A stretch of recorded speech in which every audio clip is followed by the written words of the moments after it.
Go. Boom. There you go. Right. Awesome. Let's get this. I'll whack this one on the background. Do you know what? The musical stuff I've been finding has been really, really good the past couple of days. So I guess we'll use that. Yeah, we'll use that in the background. Why not? So yeah. So last time, it's been a while, but last time you guys, it didn't actually, it went well, I would say. The last session went quite well, but a few weird things have started happening. So obviously there was a dead body found outside of your place of operations, and also the prisoner that Filberto and I'm about to say Sanga and them, but you wanted no part in it. That Filberto and Dennis had like leashed upstairs had disappeared. So not great in terms of we did do the session last time and we completed it. We got, you guys are making decent money. It's been a few weeks since then. All has been quite quiet in New Corinth, especially in the Anvain Port District. But in the Anvain Port District, very little happens on a day-to-day basis. This is basically a load of hovels squashed together. The old majesty of the place has long since worn away. Anvain was one of the first ports built in New Corinth. But since then, people have made more money, and they don't need to live down here anymore. So they left it to you guys. Well, people like you, anyway. You've not heard from the Blackcoats since. You don't know whether that's sullen silence, like from a lover who's agitated with you, or whether they're actually quite happy with you. You don't know. But they have been quite silent in their judgment of you. So whether it's got out that you guys have been kidnapping people or not has been, it's left up to. But you guys have been accruing heat, and I've been keeping that going in the background until something happens. And I rolled before, and something did happen. So, what I mean by heat is obviously in the rules we have certain faction roles. So factions can, if you have any type of heat, essentially, the law, as in the redcoats, will start rolling against your faction to try and figure out who you are, sort of a thing, And I've found out a few things. Okay. I'm only telling you this now because luckily you have somebody called Dennis on your team who has a nice group of orphans who are going to hear when people are asking questions about you guys. Mm-hmm. But you only have the vaguest of vague information. Right? People know around about where you live, and they know around about that weird things have been going on around there as well. Alright, so that's pretty much all you know right now. But you're known entities now. They don't know your names, but they know your faces. You're known faces around the place. You're known faces around Anvain District by now.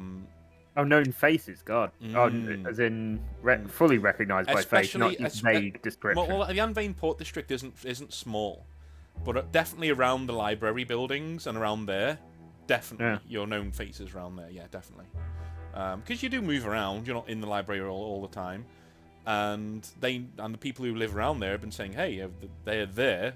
Those guys are in there.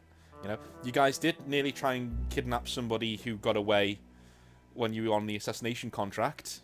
So she got away. She knows who you are. So, descriptions have been getting around. You're not known as in like, oh my god, arrest these men. You know what I mean? But I would say for every one person in the Anvain district, one or two people will be able to point you out and say, oh, those guys live in the library over there, sort of a thing. So not very well known, but more known than you want it to be, essentially. Gotcha. Maybe we need to find them and make them disappear. Maybe. Well, if you mean the entire population of the port district? No, I mean the particular people that know who we are. I mean, how do we make a lot of people around disappear? Because we don't.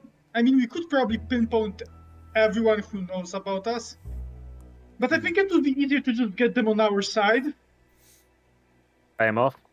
So, what I want you guys to do is look at your rule sheets. Look at the Blackcoats rules. There should be a part on there with that says the factions of New Corinth, and you can see on there. I will tell you right now, there's next to no point in going after anybody that is. But is there anyone on this list that you would like to go after? That you'd like to find some more stuff about? that you'd like to, in the week or two between sessions that you would have liked to have, had a bit of a feel out and see what's going on? Are anyone there? So you've got like the Redcoats, you've got the Black Lotus, you've got the Rooks, the Sixth Street Crows, the Horrible Bastards, who we've already met. We could do any other gangs that are around. You guys are currently tier 1. You haven't quite made it to tier 2 yet, even with the orphans as your only foot soldiers. And that's even if you... Yeah, I mean that's if you even want to be. You could just want to be Blackcoats, but if you want power and prestige and money and to not be living in a hovel, you're going to need to climb this ladder, unfortunately. I would say we've got an in with the bastards and see if they would be willing to help us in exchange, maybe for some work or something. We got also a few friendly prostitutes. Yeah. They would be in the other firms and gangs. Yeah, I've made a note of them already. Yeah.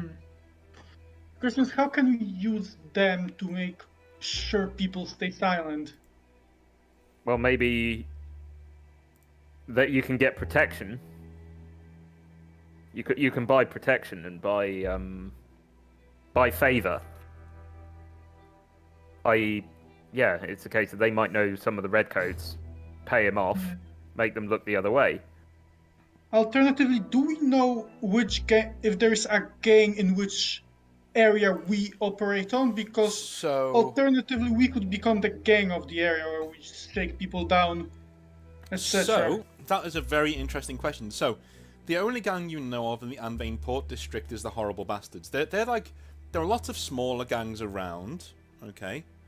So if you want to know about them, you can do. I will let you go and find out about them, because the Horrible Bastards are tier 3 right now, so they're doing pretty well for themselves. But they do have a shockingly poor record in terms of replacing their leadership very, very quickly. In fact, you've heard already that the last leader of the Horrible Bastards has already been killed.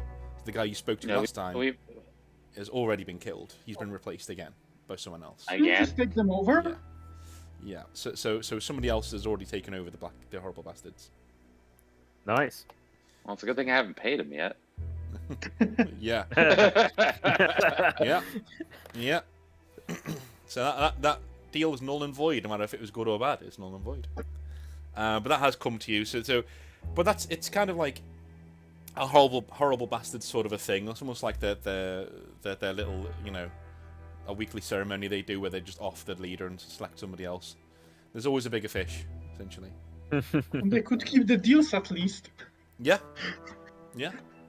Well, you could keep that in place if you want to go to him and say, hey, let's see what you got, But the Horrible Bastards are the main dealers of the Anvain Port district. But even they aren't particularly big, But a lot of the other... So the two huge gangs in New Corinth are the Rooks and the Sixth Street Crows. And they're normally fighting over the narcotics trade and a drug called Valkyrie, which is a very addictive smoked opioid that comes from the Duskfall Empire. Yeah, it's illegal, but it's mainly illegal for bureaucratic reasons. It's illegal because the Duskfall Empire and the Dominion have been at war a few times. They hate each other, and anything Duskfall, the Dominion doesn't like. They're like, no, it's ridiculous. It's gonna lower inhibitions, and they'll come over here and they'll take our women, sort of a thing. So with Valkyrie, which is one of the most sought after opioids in the world right now, because it's whilst it's very addictive, the side effects of it are like smoking, basically. So they're very light in terms of what it does, and it is seen as the ultimate drug, and it is very, very illegal in New Corinth, but it has been coming in, finding its way into New Corinth, and in doing so into the Dominion at large. You have heard that a lot of the ways and means of getting Valkyrie into New Corinth have been closed off by the Redcoats. So there are the Rooks, especially because they're the ones who peddle this. They are looking for alternate avenues, but the Sixth Street Crows also want to be in the narcotics trade. How How do you make this Valkyrie? I don't fucking know. I just write this shit. It's an opioid. You make it like you make an opioid. Probably from flowers. Yeah, from poppies. Ah, fair enough. From demon blood laced poppies. There you go. You just take them, you put them in the oven, and you got it. No, I'm only kidding. There's obviously more to it than that, but yeah, that's what's been going on right now. So you guys were looking at taking on the horrible bastards, correct? Yeah. You're looking at doing that. Okay. Righty. So is this a hostile thing you're trying to do? No, I don't think so. Because I was basically since in the lab I was testing some super meth on my test subject. Maybe I should take some of that to sell, to try to sell to the horrible bastards as an alternative to Valkyrie. Okay. Do you remember what the test subject's name was, just so I can make a note? Not offhand. See, you abduct these women, and you don't even do the courtesy of remembering their names. Nope. It's Just disgraceful. rude. We didn't even have a name. She was just the person that tried to She threaten definitely me had and a pimp name. me She out. definitely had a name. Definitely. Whether anyone asked is another question. Yeah. Yeah, I I definitely mean, we didn't were ask. given. I think we were given the name when we went to get the clothes, but I didn't think she would play that big of a part No. because I didn't think somebody was going to kidnap her. This poor NPC That's just my wanted to be left mistake. alone and disappear into the background. Yeah, But oh she no. shouldn't have threatened people. But oh no. Yeah, okay. Also, do we want to work out who the woman was that was dead in the library?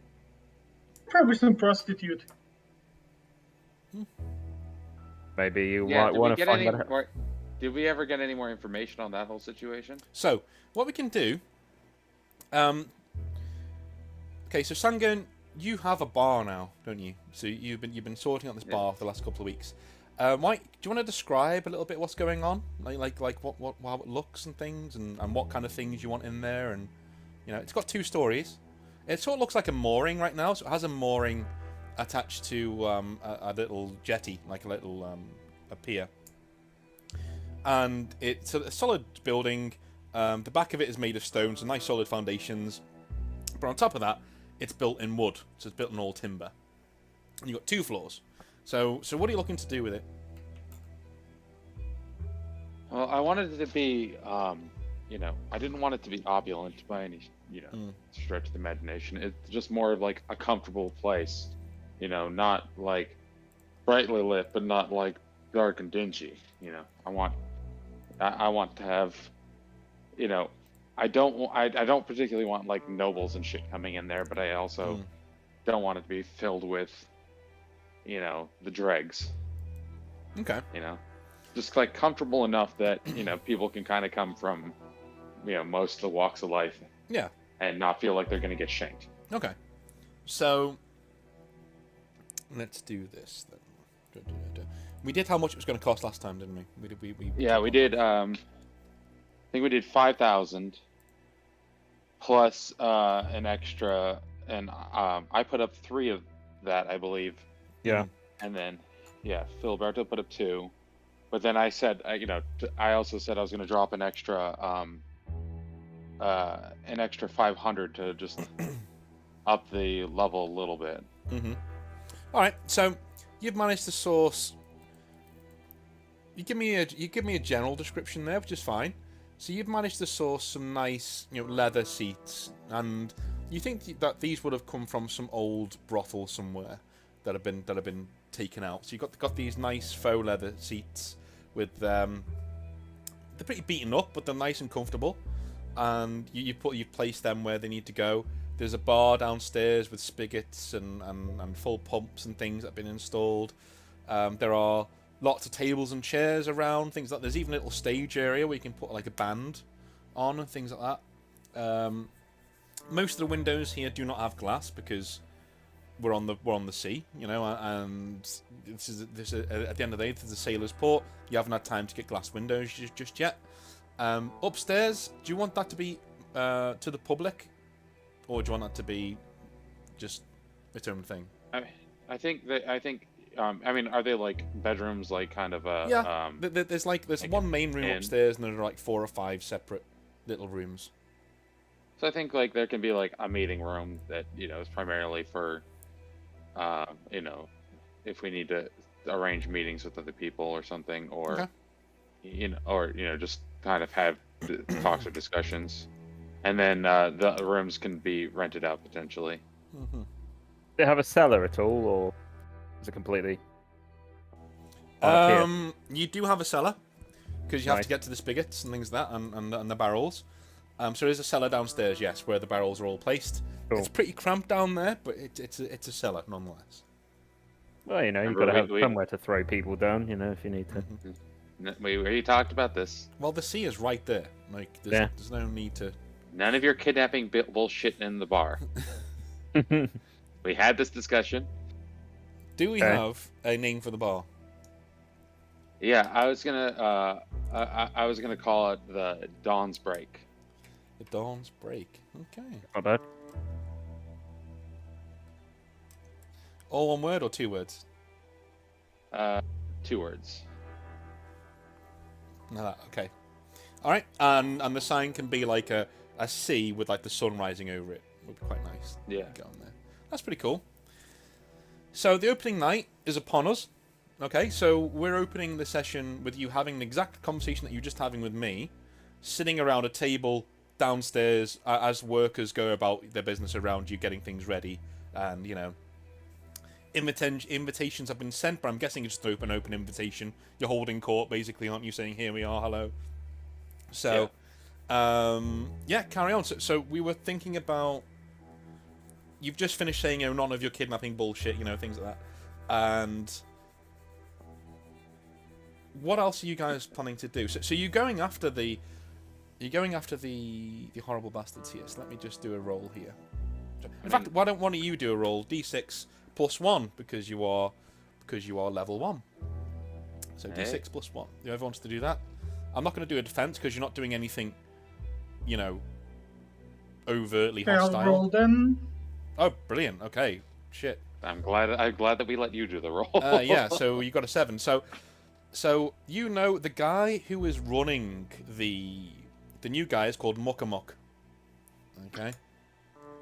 Muckamuck. Muck. And he is a very large Duskfall Empire sailor,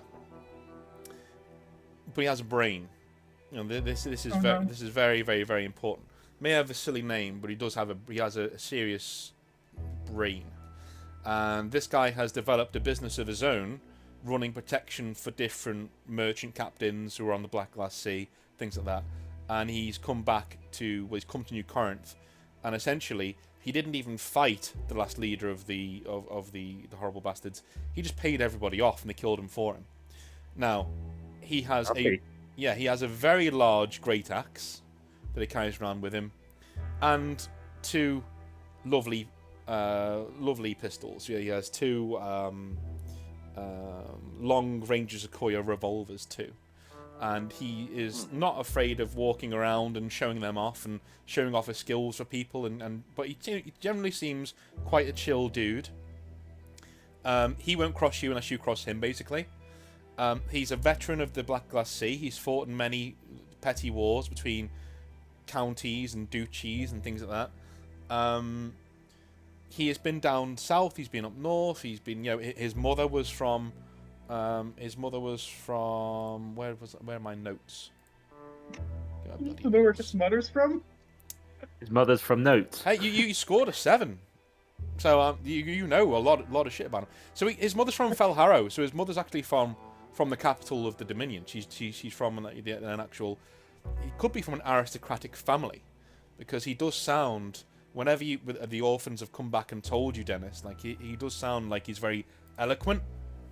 So yeah, sounds like a reasonable person. Sounds like a Dominion spy to me. Yeah, and he does sound like he's going to turn up tonight as well. Surely a Duskfall spy more than anything. Yeah, he does sound very spy. Yeah. Okay. Anyway, also I did have my kids for like 2 sessions watched the store from Yeah. where the woman was kidnapped. Did they find anything about that? The store closed. I mean, yeah, but if someone knew that we kidnapped her, then probably they turned up to the store. There were redcoats sniffing around, but the store itself closed for business. Without her, it closed down. So within a few days of them watching, no one turned up. Then the redcoats turned up, did a bit of sniffing around. They did seem to go behind the library building. They hung around there for quite a while. But then that was on the 3rd day. But then they haven't been back since, and the store closed.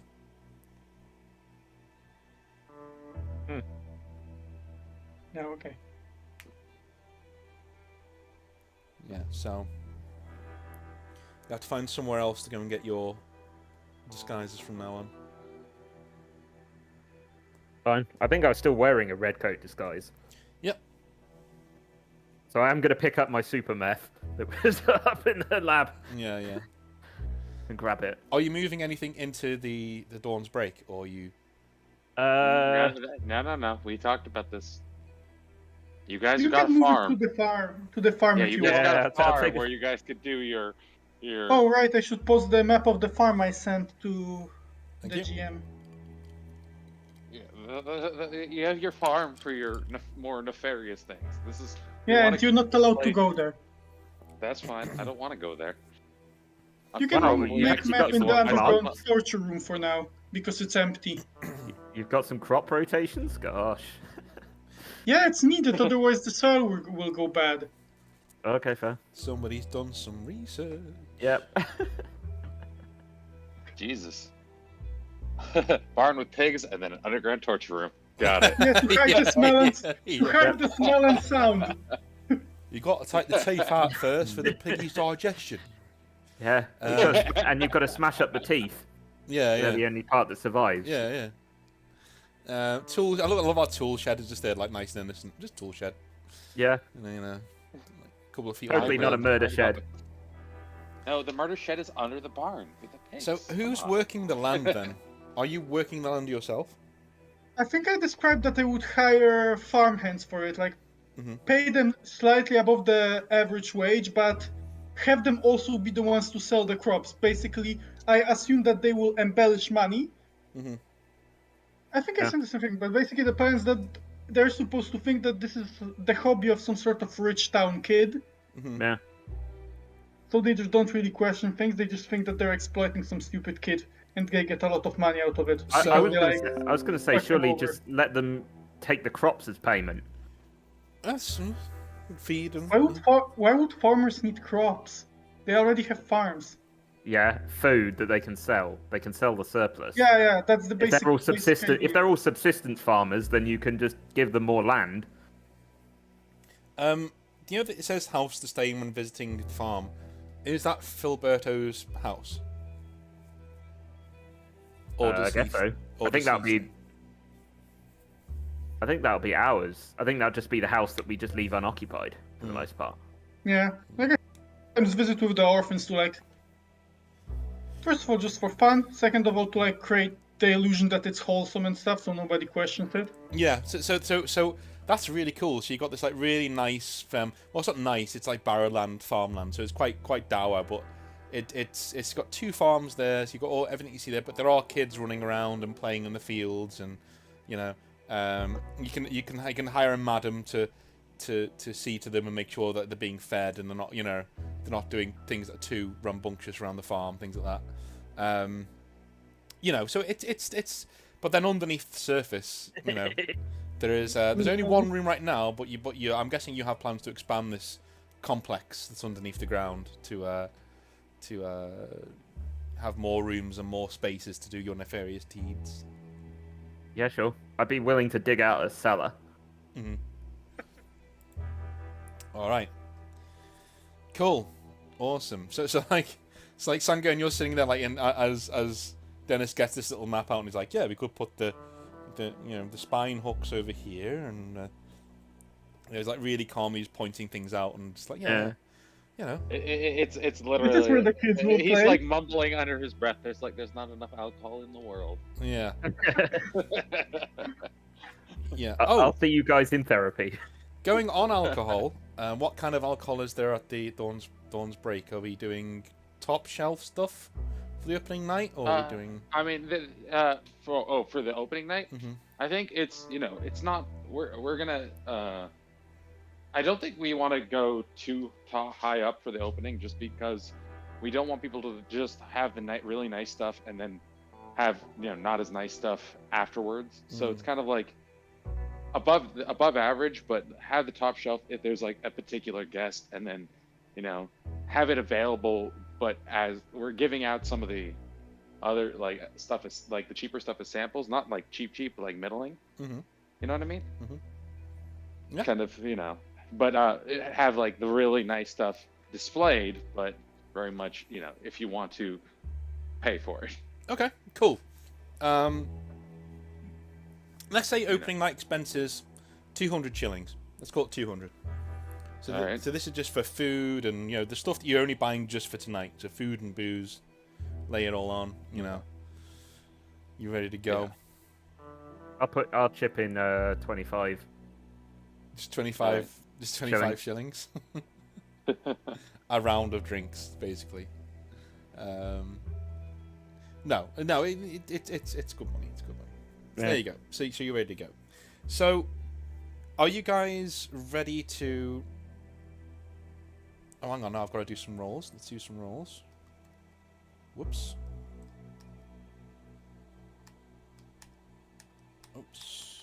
Why isn't that typing? I was going to see if I could sneak out some of my more precious lab equipment. Or would I have done that? You can do that. If you want Yeah, to do that. I mean, down to the farm.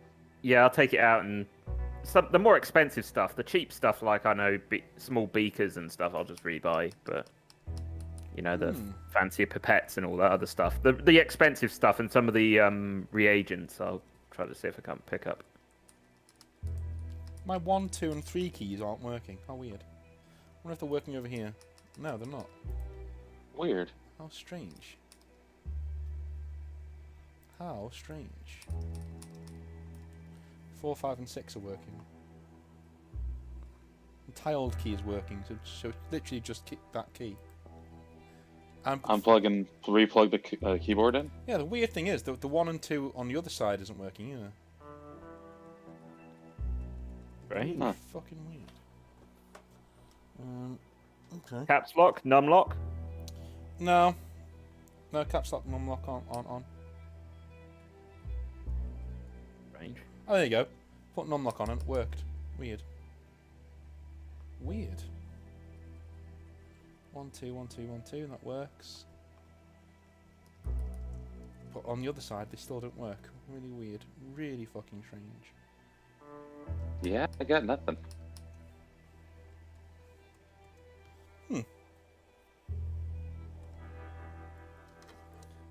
Oh, that's why. Hmm? A pen had fallen off the desk and got wedged. Alright, cool. There's my moment. So yeah, roll d6. Boo. Okay, that's a 5 plus 3. Okay, I'm not telling you who these are for, by the way. I'm just gonna. Alright, cool. Excellent. So let's carry on. Is there anything else you guys would like to discuss before we move on to the party tonight, or are you happy? Wait, there was no opium in the bar, right?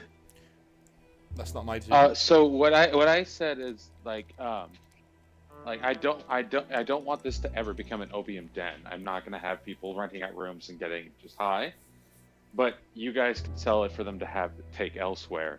But not really tonight. But if people are selling it out of there and they're not doing it here, I don't have a problem with that. Okay, so I need to smoke first and then go into it. Got it. Yeah. Like I mean, I just don't want to bring extra heat down on us since we've got enough bullshit happening. Yeah, I'll take a small personal size or slightly larger than personal size baggie of super meth. Okay. Yeah, as long as people aren't like getting fucking ODing in the rooms, that's ODing, quote unquote, and then turning up in a torture chamber in a couple of days. Yes, I don't kidnap people unless they try to sell meat into Yeah, no eating kidnapping as a out of the prostitute. bar. You do not kidnap people out of the bar. Yeah. I think that's a ground rule. However, Alright. if one of your patrons decides to go for a swim, well, I But, guess I we mean- can fish him out. Yeah, as long as it's not at the bar. We don't need the redcoats investigating us more than they already are. So, we'll head on to the evening then, if everyone's happy. Sure. Happy? Yep. Yeah. Sweet. So, you guys are... It's pretty raucous in the bar. Things are going pretty well. I'd say a lot of people from the local district have come in and they're chilling out. And it's a small-time bar. It's not going to be, not going to get anyone rich or famous coming in. But the Unvain Blues have been playing, which is nice. They've been playing today. And did they win? Let me just have a look, because I have actually got all Got of a the D6 teams roll. here, and I have done dice rolls. So the Unvain Blues were at home against the Jahira Venom, and they won 2-1. So there you go. So they're going to be, their fans are going to be out in force, and they are. You see a lot of people with blue shirts on and blue scarves and things like that, and they're getting I mean, pissed. did it happen the same day Yeah, this as the afternoon. Yeah. opening? Yeah. Then I imagine we probably would put up at least some sort of blue decoration since Yeah. it is. Sweet. So yeah, there are people singing like handball songs and things, and getting very raucous, and they are supplanted by. You see a lot of horrible bastards around. They seem pretty impressed, and a few of them have nodded to you, Sangern, as a mark of like, nice joint, like good, nice, Yeah. Did you employ any whores tonight, or did you not? I guess I'd have told a few streetwalkers that there might be some business in town. Mm-hmm. The ones who are out on the street, I wouldn't pay him. I just We're not entice gonna them with hire possible them to business. come, but it's just like, hey, it might be new bar, new drinks. Yeah. Might be some good opportunities for you, but Okay, sounds good. yeah. A few of them I have want to turned have a up. cordial relationship, but I don't want it to be the identity of the bar. So to Yeah. speak. So you're not going to be a brothel. So yeah, a few of them have turned up. A few of them are from Charissa's place, so they know you guys already, and they know they're safe here, quote unquote. So they've Which turned could be up to worse. well, they didn't know the other side of the story, so they've turned up and they're pretty happy to be doing some business.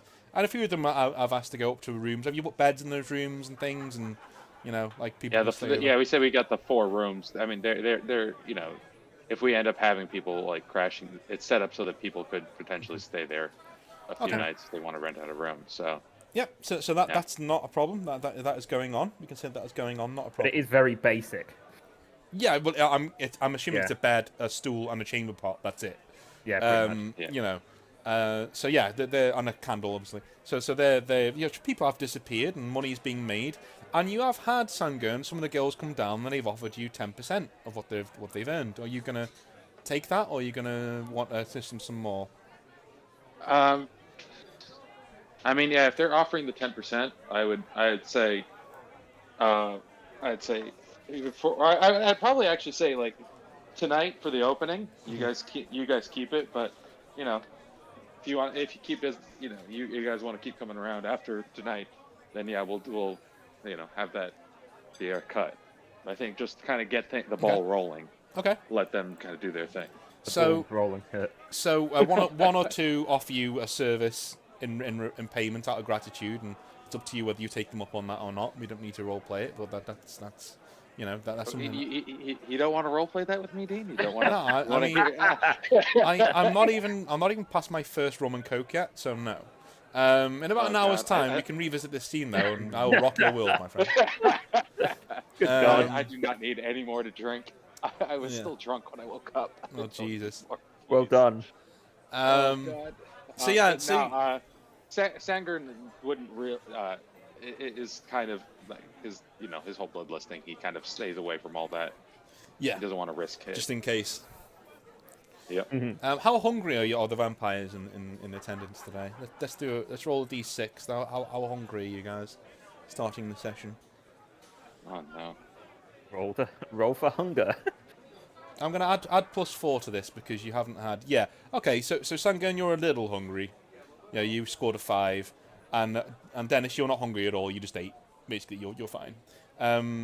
So yeah, you guys are cool. You don't need to be worrying about things like that. Jorn, have any of you been sensing out to see if any of your kind are in attendance tonight, or are you not bothering?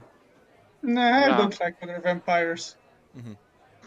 Yeah, no, I mean, like, if they want to make themselves known, I don't want to draw any extra attention or cause any kind of fuss. Kind of let people doing their thing.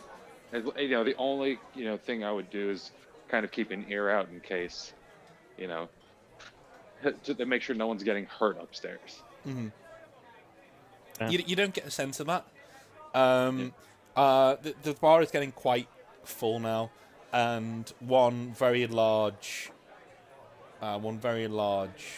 horrible bastard comes into the. Oh jeez.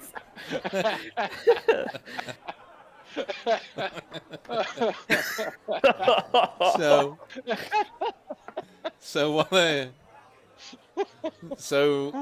one of the very large horrible bastard makes his way into the room, and a lot of the horrible bastards like clear space for him to get him a table, and he strides over and nods to them and sits down, and he waves you Sangun, so hello, it's like a not waving you over, just like a greetings sort of a thing, Give him like a wave back. I probably like made conversation with someone, so I'll give him like a wave and then I'll be with you in a minute sort of a thing. Yeah. So just in terms of etiquette, he will expect an introduction at some point. But yeah, he's happy to sit there, and he's got a girl on his lap already. You can see he's got like charcoal black skin, and he just like, he's a typical duskfaller. He's just like having time of his life. He's just living for the moment, sort of a thing. He's already got a drink in his hand. Is this likely to be the new leader from what we've heard about him? Yeah. You can see the great axe on his back, and he's got the, he's letting her fondle the butts of his guns. And the butts of his guns, you can see, are actually two naked women. So he just, she's got them in his hand. So he's just like, that could be you. That could, that sort of thing. So he's having a good time. There is another person who walks in though, and this other person is wearing grey, which creates like a little bit of a hush in the room, because any colour close to black is considered, like, if you walked in wearing black, everyone would just leave. But like he walked in and he's got like a charcoal grey suit on, and he has a brimmed hat and a walking cane, and he nods first to you, Sangun. So he knows the etiquette. He nods first to you, and then he nods to Muck in the corner, and goes and stands by the bar and orders a drink. And about 8 or 9 guys are around him as well. And these guys look pretty handy in a fight, let's say. They're also wearing suits, and you can see they're not armed with any melee weapons, so they've probably got sidearms on them though. You can see that the bulge in their shirts. They probably do have guns within their suit jackets. So that's what's happening right now. Where is everybody right now? So we know Sangun's sitting downstairs, just talking to passers-by, things like that. So where's Filberto and Dennis right now? I'm going to be behind the bar, chatting to patrons. Yeah. Okay. I'll be with a bottle in hand, with opening bottles or pouring pints. Yeah. Probably drinking in the bar because I'm not one of the owners, but I show up as, I guess, I was invited, like a patron. Yeah. So you're not letting people know that you're a part owner. Then you're just chilling out. Yeah, but I'm just chilling. Smoked some opium before coming, and then got just to alcohol. Okay. You're just in a good haze. Might tell the horrible bastards guy that he has a really nice axe, stuff like that. Alright, so you're gonna go over there and say that to him. Yeah. So he shoves the woman off his lap and just says, why, thank you very much. I do believe that I've not had the pleasure. And he sticks out his hand, which looks like a fucking spade compared to yours. I press it as hard as I can because I know that's dick measuring context among sailors. Yeah. Oh yeah. So he nods, knowing that he's probably won that battle. Wait, Yeah. maybe we should roll strength for that one first. Okay, Level right, one. let's do it. Oh. Let's do it. Okay, let's do it. Let me I'm mark my- challenging. At least it's not accepted. At least it's not rolling for dick size. Not yet. Not yet. I Oh, I win. one proper. Yeah, you do. So it's like you shake his hand and like he respects your strength. He's like, there's some. He's like, oh wow, and he goes, well, why don't you take a seat? Like next to him, not on his lap, right? Yeah, he's I next to him. mean, Yeah. Okay, yeah. Fuck That you. makes sense now. I think they've done enough of whoring Dennis out for now. We can. Well, Dennis is whoring himself out this time. Yeah. So he says, so what can I do you for?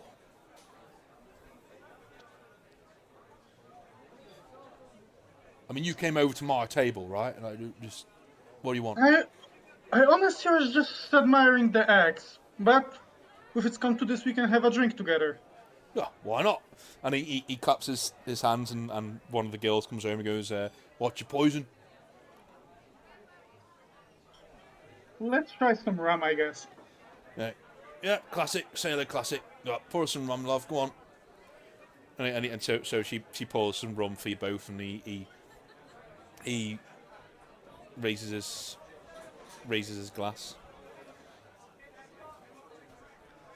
And he just says, to the gods, and just drinks it, and then pours a bit out onto the floor for the sea gods, and then puts it back on the table.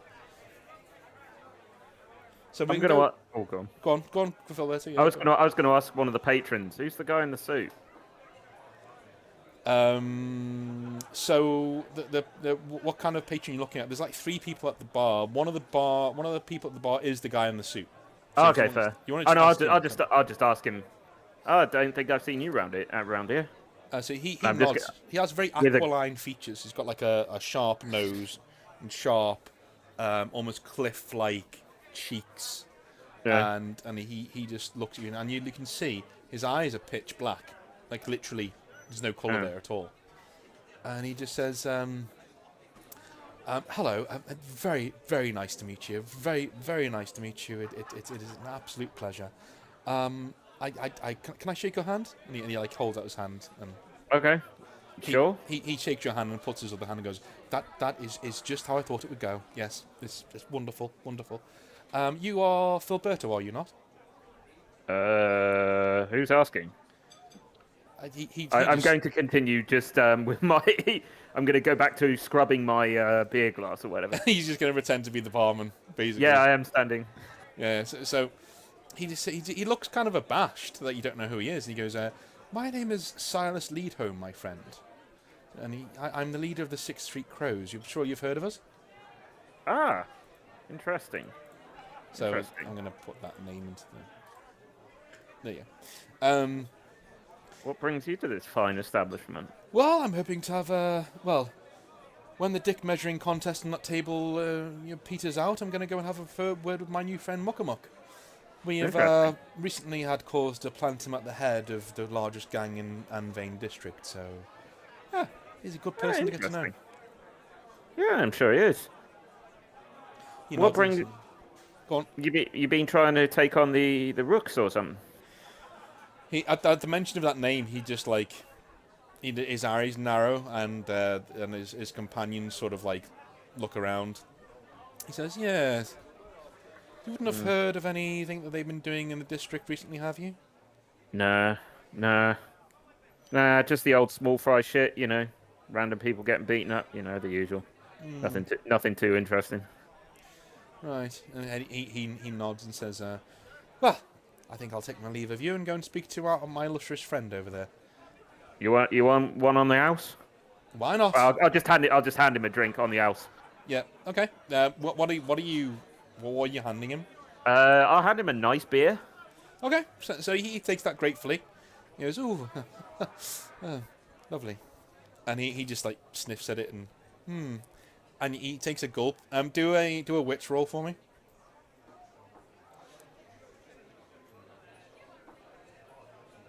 Yeah. He did a pretend gulp, so he didn't actually drink it. He just sort of like, yes. But for show. Yeah. So Fair enough. he takes his leave and he moves to talk to another table.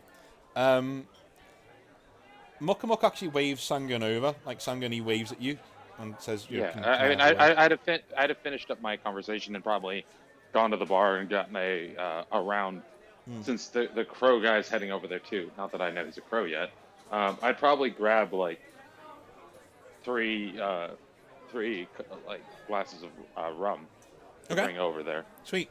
So he's So one for me and one for each of them. yeah. So see, he says, nice of you to join us. I have a friend who has just turned up. Mr. Leadholm should be over there. Do you mind if we vacate to a more private room, me and him, to have a private conversation in a minute? Sure. We've got a room upstairs you guys can use. Fantastic. And he drinks the drink, goes, right, if that is all, I will make my introductions to you when I return, but this is something I really need to see to first, if that's all right. Just business. Business is business. So I'll just kind of he gets up. like kind of nod the glass to him, you know. He gets up and excuses himself, and as you follow his as he leaves, you can see like one or two of the orphans are around as well, and they're like listening into different conversations and things, and they're giving like Dennis like the sideways eye over like who to shake down for money later probably and things like that. Yeah. So it's now Dennis and I kind of alone at this table, right? Yeah, and Silas and Muka heading upstairs. Yeah, I would ask Dennis. Yeah, so Dennis, what'd you learn about him? He definitely has a strong grip. Seems relatively nice. Can definitely hold his alcohol. That's about it, really. All right, not too talkative then. Or not about things that matter. He seems to worship the sea gods or something. Not much known to me about that.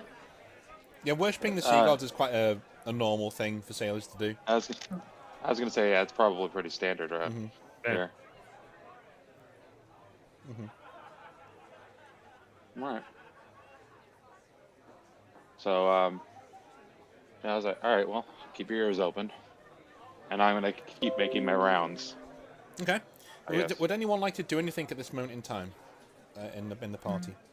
Find a new drinking buddy? Sure. I mean, there's people all the way around the place. Like you can't, you know. Did you guys invite any of your Blackcoat friends? No. You have Blackcoat friends? We don't have any black coats. You have Swan. You know Swan. I don't know if you invited him. Well, I don't know if he was a friend. No. He was very much. Yeah. He was rude. I don't want him around. I mean, I'd have invited my mentor, whose name I 100% have The judge. I'm not having to look up. Yeah, I'd have invited Arthur. I suppose I could have mentioned. I would have mentioned to the judge, that or had word sent to the judge that, if he's looking to, if he has any more work, this is a good place to come to find us. For if he needs to contact us and say that it's opening today. I wouldn't have done like a formal invitation. It was more of like, this is if you have any more need of us, our new place is opening today. Okay. So, you yeah. have seen one of his agents around the place, just sitting around talking, having a few, having a few glasses, having a bit of fun. It's up to you whether you want to go and talk to him, but he might just be here to soak up the ambiance and see how you're doing, basically. Yeah. If he makes any kind of motion to, that he'd like to have a conversation. If not, I might just kind of acknowledge them and continue. Okay. He's I not said naturally anything. end up with He just let you pass. He's not going to say anything. I think he's from what you're gathering, he's there to in case you want to speak to him, basically, or as a visual representation of the judge. Like he doesn't want you to feel like you're not being looked after. Basically, he's not looking after you. So At one point, I might have a drink sent his way. okay, yeah, he'll be appreciative of that. Yeah, he'll raise his glass to you and nod, and a knowing nod, a knowing look, like he knows who you are, you know who he is, sort of thing. You gonna say something, Dennis? We should probably bring him the nicest chair we have, considering his boss. Yeah. I mean, I think in the way that Sanger would have set it up is that it wouldn't be like any particularly nice chairs. They would all try to be about the same. You know, maybe some of them are a little, and slightly less state of repair, but he'd try to have them more or less the same, just for What is the judge's name again? What is his name? That's a great question. Well, he's your mentor. I don't know. The mentor was Arthek. The judge was the guy we met at the party. Of course, yes, yeah. So that's the and you invited Arthek as well, did you? Yes. Okay, cool. That's what I was trying to get at. So yeah, the judge is sent his representative. Arthek does walk in though. So what does he look like? Give us a representation of what he looks like. So he's not he's like older, like like not quite retirement age, but he's definitely seen some shit. He's like mostly gone gray, but he's solid though. Like he looks like a boulder. Okay, so he's like a staunch. But he's not. He's not tall. Yeah. He's like Ray quiet Winston. and kind of, yeah. He just kind of goes through in the background, but when you notice him, you fucking notice him. Yeah. So he's not wearing his black, obviously. He's actually wearing a pearl white suit. Right. And he looks like he walks in and he's bright, and people are looking at him and go, "Who's this guy?"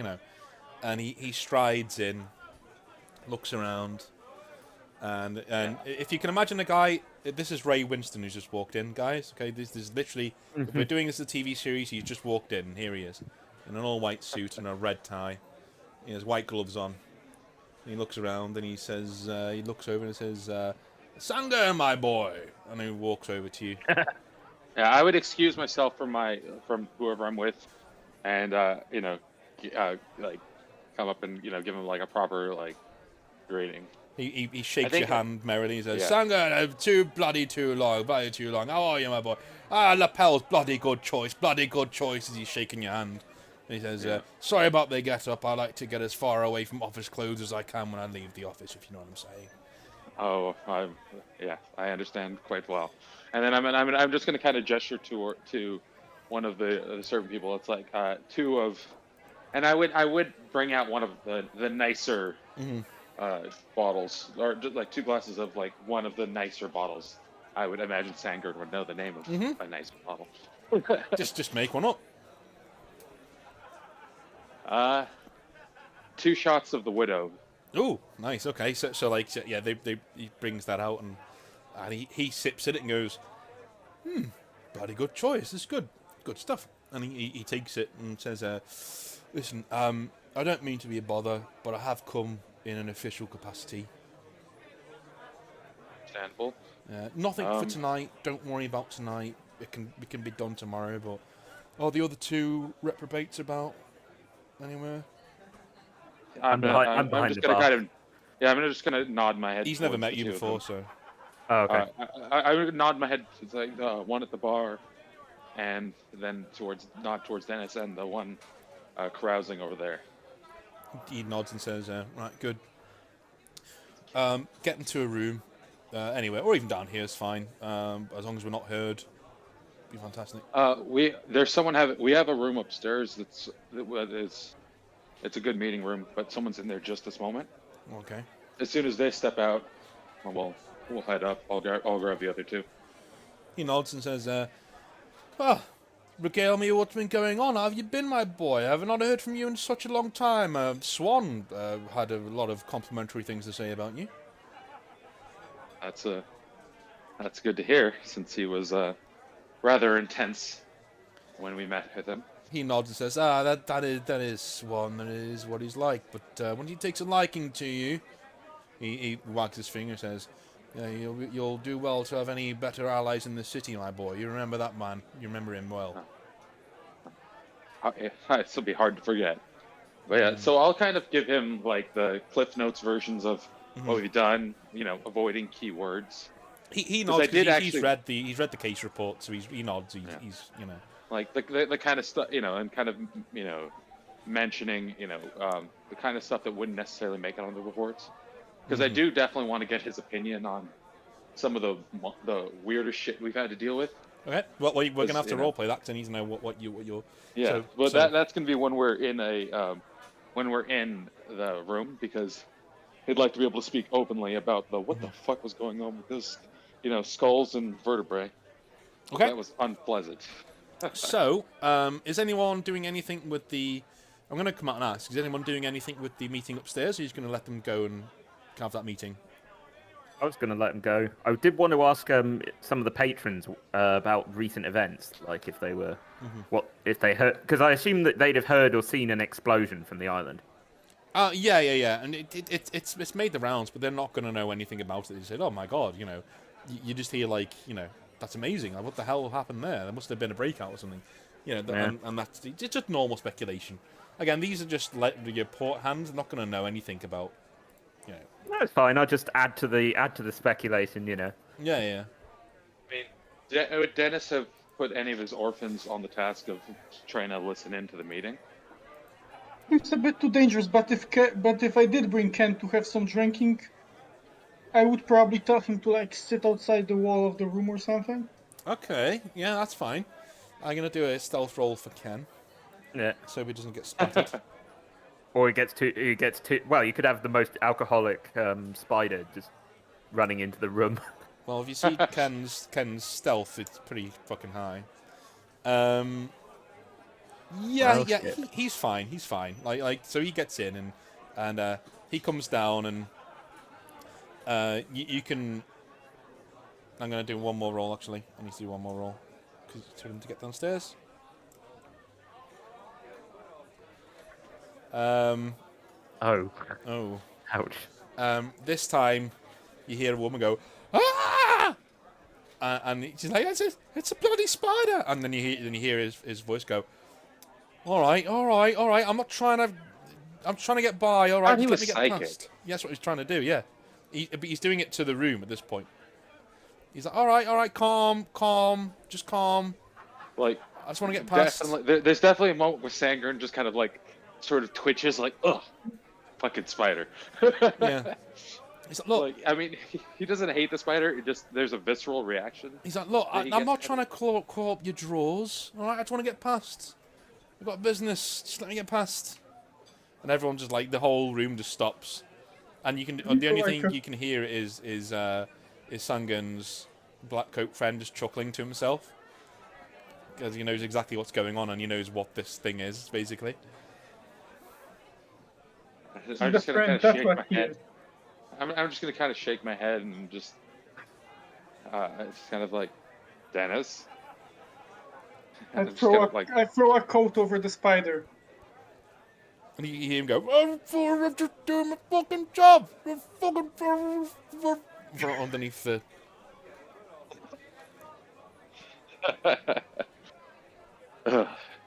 Anyways, and I'm just gonna kind of just trying to gesture towards the serving people to continue on. Mm-hmm. So so are Dennis, are you removing Ken from the room? I'll go remove him. I'll go remove him. Thrown your coat over him and left him to it, basically. No, I'll take him out. Okay, so you're taking him out. As you take him out, he just slips free, and you just see him go, "I'm bloody forming a union about this." As you just take him out of the room. And that's gonna be an interesting coalition. Union of one. The telepathic creepy crawly association. Yeah, I would just whisper to him, "You'll get paid in more. You'll get some of the good stuff in a minute." I just whisper that to him, because isn't he an alcoholic? Yeah. So, Yep. so he. Yeah, so I'll offer him some vodka. He goes. I'm warming to you by the second, mate. So you guys. So Dennis, you're gonna want to find out the information that he has, Kenneth, or you? Yeah. All right. So Dennis joins you. Are you outside now? Yeah, I'm Okay. out back, So, out by yeah. the jetty. So yeah, he tells both of you. He says, I couldn't get really to the bottom of it, but that was a interesting meeting. Apparently, Silas Leadhome, he's looking for muscle to protect shipments of some drugs that are coming in to the Anvain Port District. They seem to think that the district is the best place to put this drug for now, because it's a bit of a shithole, you know what I mean? No offence. But so they're looking for muscle to protect these shipments. And Muck and Muck agreed. That's pretty much all they were talking about. Sounds like Muck and Muck was paid. Sounds like he's a paid plant. I'm going to reveal this since I don't think Dennis knew this. Yeah, he was bought out.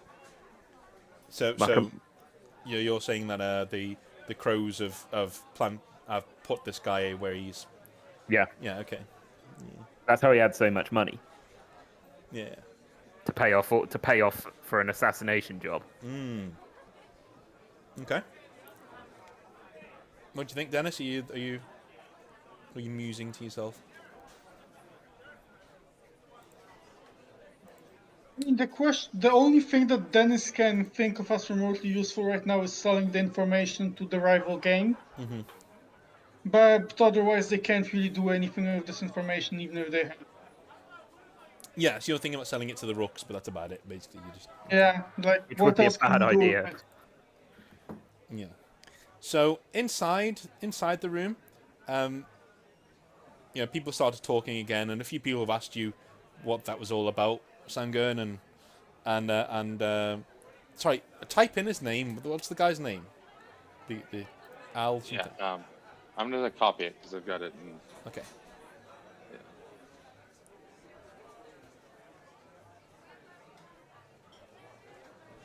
Okay. So Arthek just chuckles and says, "This is all you." Makes a notion that this is all yours. Like you want to take things out of storage that aren't yours. You've got to deal with it, my friend. When you're sort of a thing. He knows exactly what Ken is, basically. Yeah. No, I assumed he's kept abreast of the situation. Yeah. But I'm just gonna kind of just wave people off. Don't worry about it. It's sort of a pet. And then Arthek does jump in and go, Duskfaller joke, and the smiles, and everyone goes, oh, fucking, and a few of them make the sign against evil, like, ooh, God. Yeah. So you do see a redcoat walk into the room from the front, and the place goes quiet a little bit again, but then it picks up again. Redcoats are known to walk into establishments like this. And he walks over to you guys, to Arthek and Sangern, and says, "Hello, could I have a word, please?"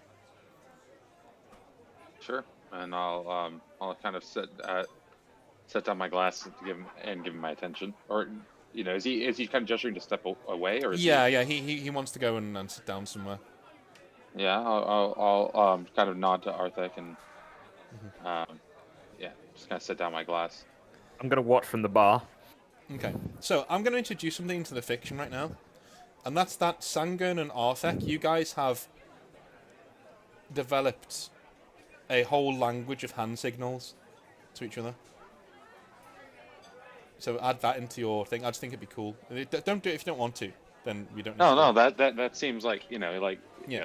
They work closely together, and most of the other people in the Chamber Sangern kind of hated. Yeah. Sangern, so yeah, it would be a good way for them to. So he as you sit down with this redcoat, he sings to you, "Someone's been a naughty boy," because you're talking to the redcoats. Yeah. I would sign back, probably an understatement, with those two. He just nods and rolls his eyes and goes back to his drink. So So there's the red coat. When you sit down next to me, he looks around like he thinks people are going to listen into him. Like, you're a half vampire. You know no one can hear. But, like, the stupid humans, like, just looking around like, oh, all smoking daggers. And he holds out his hand and says, I'm Thomas Farrelly. I'm here to conduct an interview about the dead woman found outside the library last week. Nod and I'll nod to him and say, yeah, I was wondering if you guys had found anything on that. That was really kind of disturbing. Do you want a drink? It looks like you could use one. Water, please. No, I'm on duty. I'll nod and I'll kind of wave over one of the bartender or one of the waitresses. And I'll come over and deliver a drink. Okay. Yeah, you're back in the room now. Yeah, I will. I'll hand him over a glass of water. I'll make sure it is water. So he nods and he doesn't sniff it or anything. He just drinks it and puts it down. Yeah. As you hand it over, I'm gonna give you a look like this better be water. I'm just gonna nod and I'm just gonna just cast you a glance of yeah. Yeah. Okay.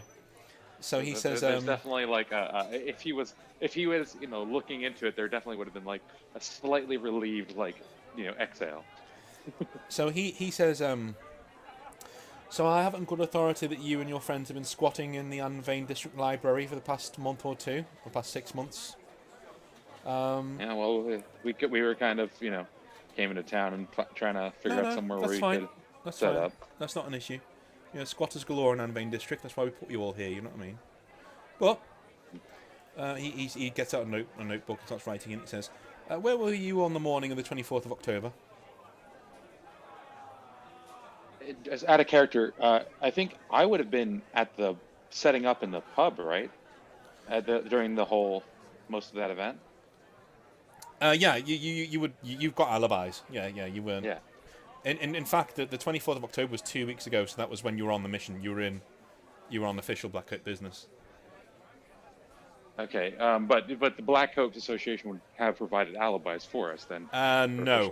The Blackcoats will never step into anything ever. No, you can either it's an all or nothing. It's a one roll of the dice. You can either invoke your name as a Blackcoat, or you can figure out a way out of it. But yeah. So I'm probably just gonna stick with I'd probably have been just kind of vague. I'd probably been here setting up. We had a lot of work to do at that time. I was spending most of my nights and mornings here. He nods and says, "Yeah, new business, only to be expected." And he writes it down. He says, "Yeah, you should have seen the place when we first got it."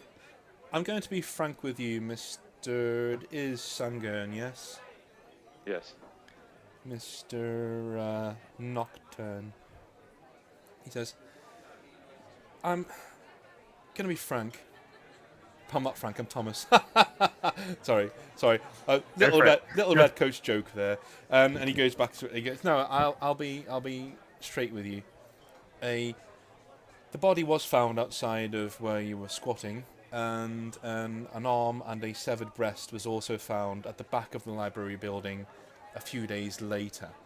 There has also been a disappearance nearby of a seamstress living next door to your establishment, and we have no reason to believe that you're involved right now, only proximity, okay? So don't think that we're here to cause you any trouble, especially not a new businessman like yourself, but just please realise this is my job. I've got to come here and knock on doors and make sure that I'm getting all the information that I can. Do you have an alibi for that night and the morning of the 24th? I'm pretty sure I was here working. I've not exactly been keeping a day planner. You get another hand signal from Arthek and it says, "Could you be any worse at this?" And he just says, I just kind of like, "You are the worst liar ever." I'm just gonna kind of putting my hands on my head, just kind of like I'm thinking, and I'm like, I just kind of signal back to him. It's like, "You're the one who trained me." He just sends back a signal. Touche. Wouldn't make a full stop. And yeah, and I was, I mean, like there's been so much work needed to put this place to get into shape. Like I told you, I've been here pretty much every day. So every morning. he hand gestures again. For fuck's sake, tell him I'm your alibi. I think I think my friend over here would have been around at least one of those mornings. He came in to take a look and give it a hand. Give me a hand. Mr. And Aren? I'll kind of wave Arthur over. And Arthur comes over and says, "Hello, officer. Yes. I've been helping him. I'm one of the backers here. He's been with me the entire time. Last couple of weeks. Been a very busy boy." And the officer says, "Oh, Mr. Aren, I didn't know. I didn't realise that. Okay. How about the other two who live with you? Do they have alibis, or shall I come back another day and find their alibis?" I mean, they were helping out a bit. The one behind the bar is, also an investor. Mm-hmm. And the other is it was helping us source, our liquor and such. He nods and says, "Right, I think that's all I need. I'm going to have to ask you not to leave the city until our investigations are concluded." And he puts his pen back in his coat. Yeah, I'm gonna gesture towards the bar. It's like, I'll be sticking around a while. He nods and shakes your hand and goes to shake your hand again. Do you take it? And yeah, he says, "Well, I bid you gentlemen a good night." And he tips his hat and moves out of the bar. So the slightly lower volume is now turned back up again as everyone knows he's left. Yeah. And then I'll kind of gesture towards the bar to get a couple more glasses of the widow. Yeah. Sure. For the two for Arthur and I. Yeah. I will gesture to Sangan and say these ain't cheap. I'm just kind of shrug and and just like kind of tap my wallet. Filberto, you don't know why that Blackcoat was talking to Sangon right now. No, but I would have seen the order of Black Widow, so I was complaining about the money. But it's right. just throwing away on the expensive alcohol. I was just wondering if you're going to... I was just saying that ain't cheap. I was just whispering it to him so that Arthek wouldn't hear it. And also, Dennis, as you walk back in with Kenneth under your clothes, you also saw the red coat talking to Sangon quite sternly. Would Dennis have seen Arthek at the Chamber Sanguine when we trained? Yes, he would know. You would know who he is. Yeah. So he'd probably be taken aback quite a lot. He definitely didn't like the people of Chamber Sanguine. Mm-hmm. Yeah. Like Arthek was one of the few who wasn't, who didn't dislike Nightbloods. Yeah, but I don't imagine his master would have allowed to really talk him to other Blackcoats. Considering the one time he did, Dennis bailed and became a proper Blackcoat himself. Yeah. But it's like it wouldn't have been a hostile relationship if you had met him. It would have just been he's Chamber Sanguine, I think. Mm-hmm. Which order is he? Which order is Arthek? Sanguine. Yeah. Fair enough. So, you guys... so Arthek, while he's there, he just nods to Dennis. And he says, "I actually have a job for you, gentlemen." And you can see Muckamuk and Silas walk down the steps. And they step past you, and then they nod and smile, and they go back to drinking. Yeah. He says, "Can we move somewhere more privately now?" Yeah, I'm gonna let them know I've got a meeting because they were planning on talking to me. Then I'll tell them I'll be with them in a moment. Mm-hmm. Yeah, I will send over some nice barmaids with some nice brews for the corporates for the two gang leaders. Yeah.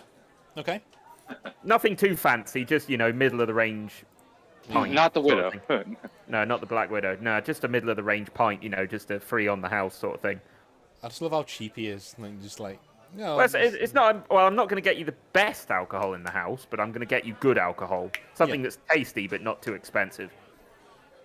So, if you guys head upstairs, you head into that room, and the only spider in the room now is in Dennis's coat. You guys sit down, and he says, he takes a sip of the widow and says, number one, who took who took Ken out of storage? Whose idea was that? Is Ken hiding further inside of Dennis's clothes? Yeah. That one's on me, but I have an excuse. There was monsters in the place. Hmm. And I mean, he needed to go somewhere. Yeah. All right. Yeah. I'm with you on that one. But Ken, and you can see like Ken's eyes just pop out the hood. He goes, just stay out of trouble, please. And Ken says nothing. And just like if a spider could look abashed, he just goes back into the hood of Dennis's coat. And he says, this is Artek says, I need you to perform a job for the Chamber Sanguine, if you could be so kind. We are the adjudicators of the last black site in Anvain, in the Anvain district. We're moving most of our things into the inner city now that, after the near Ravager outbreak that happened a few weeks ago, which I'm sure I've read the files, you all did very well on that one. Averted a certain catastrophe as far as I'm concerned. You're bloody heroes. But, nevertheless, that means that the Anvain isn't quite as secure as we thought it would be. So, very simple job. I need you to go to a black site called Black Site Aurora. It's a few blocks down.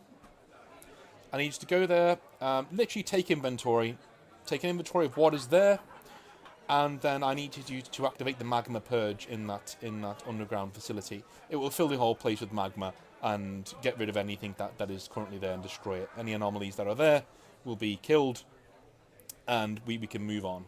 If you would like to salvage anything, please make sure you mark it down as being salvaged and take it with you and pass it over to me at this address. And he gives you a card, an antique shop. Nice. Fluffy. Yep. Simple. Couldn't be simpler. Shouldn't be any issues there. There was nothing too dangerous there as far as I'm concerned. A few weird things. As long as you're careful, you'll be fine. Fair enough. It is abandoned though, so there won't be anyone there to meet you. You need to go in there and get it all out. Or leave it there. I'll leave it up to your judgment. Alright. Sorry, we don't normally use blackcoats as, janitors, but with these things, we're the only people who are really qualified to take a hold of them. Understandable. And you are new blackcoats still, so this kind of work will be coming your way once in a while. Yeah. When will we stop being new black coats? If you're still alive in 2 years' time, then I'll take you for a drink and I'll let you know. Okay.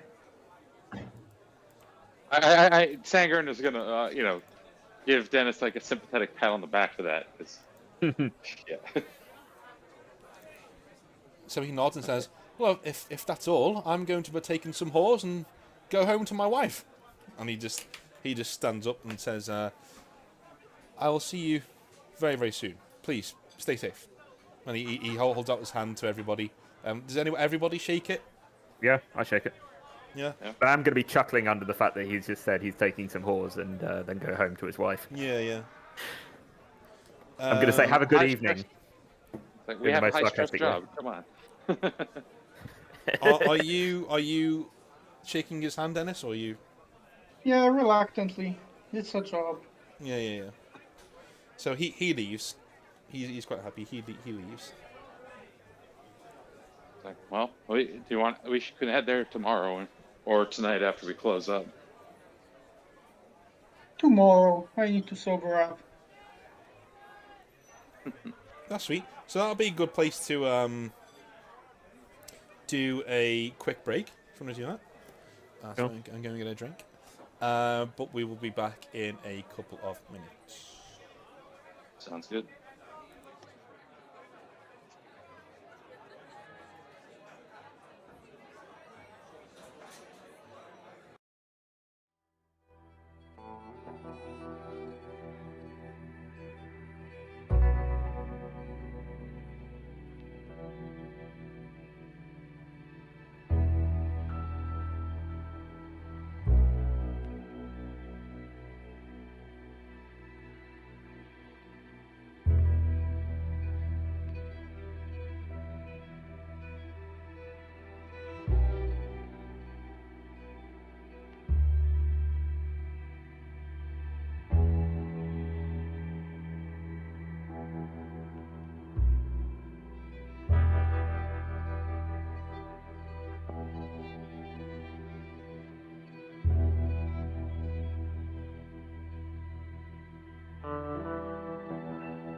you know.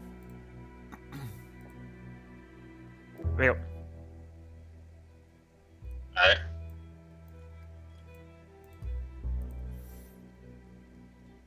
So, is everyone back?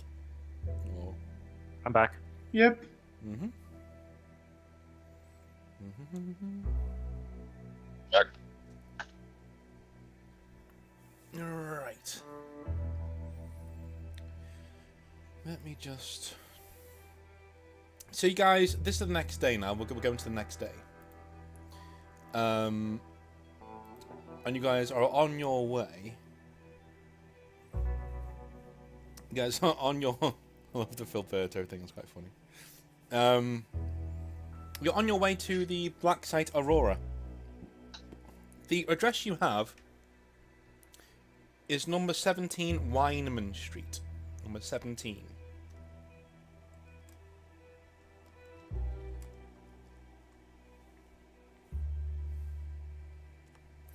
That's the number you have right now. As you head down into the bowels of the city. What are you guys looking at? What do you guys want to do? Are you going to like dive straight in there, or are you going to actually, you know, feel around a bit, or are you just going to, you know, what are you guys looking to do?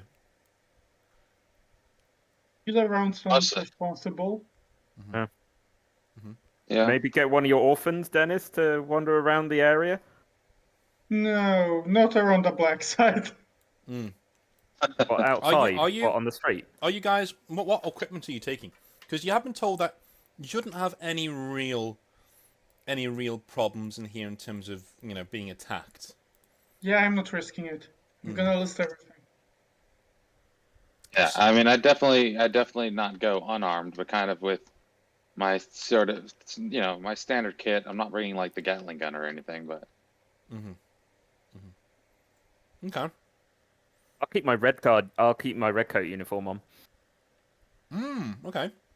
So you're just going to go down there and clear people out the way. Yeah. On the way down. That sounds a reasonable thing to do. Yep. So you do that. You're in full like red coat regalia, looking like any member of that, you know, of that established order of police officers. And that's open carrying a rifle wouldn't look too unreasonable. Yeah, slung over your back, sort of a thing. Yeah. Okay. No problem. When you actually get to the address itself, you can see you go around the back of a place called the Gaslighters Arms, which is a pub, an old pub. It's not actually used for anything. It's actually abandoned right now. But as you walk around the side, this is number 16, and there's number 18 around the corner, but you can't actually see a number 17 anywhere. There isn't a mark No. or something on a wall. No. I'm still going to check the wall for any odd protrusions or Sweet. holes or gaps. Let's do a witch check for me as you look around. I mean, we did have the similar thing when we went to the last Yeah. one, right? I'm gonna give you a +1 to all those apart from the natural ones. So that's 2 successes and 2 fails. You do find like an indent in the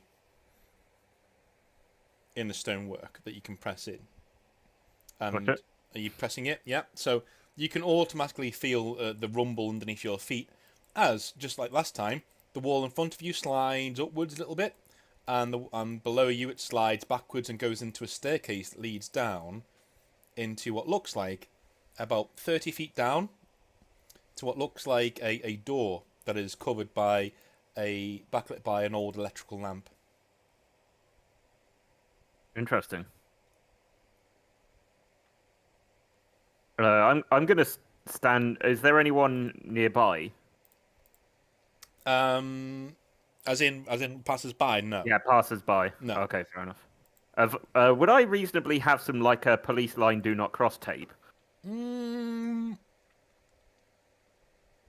Yes. Okay, then I will put some on the alleyway or whatever that we were. Yeah. You just go back to the entrance to the little street. Okay, yeah, fine. That's fine. You just put that up. Is there anybody else moving downstairs, or are you guys going to stay where you are? Yeah. After And Sanger's Fulbert, gonna head after in. Sangren.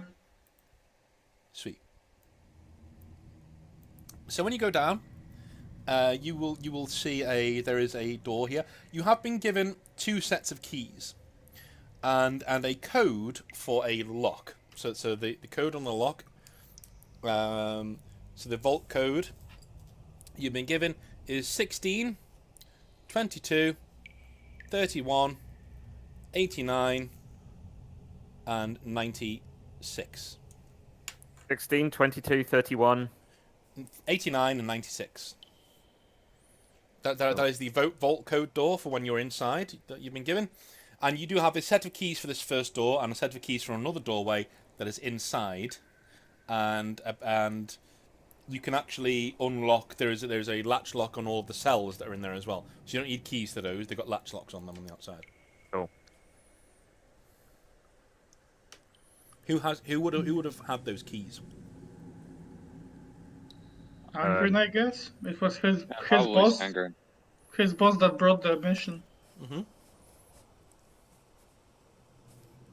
Yeah, I would have the keys. So, So, we're opening up. alrighty. So as you open it up, a waft of stale air comes, seething into you as you can see. And what you can see on the inside is a gloomy hallway, and you can see a reception desk at the end of the hallway, and there are a few desks listed around as well. There are lots of filing cabinets. On the right-hand side, you have dormitories.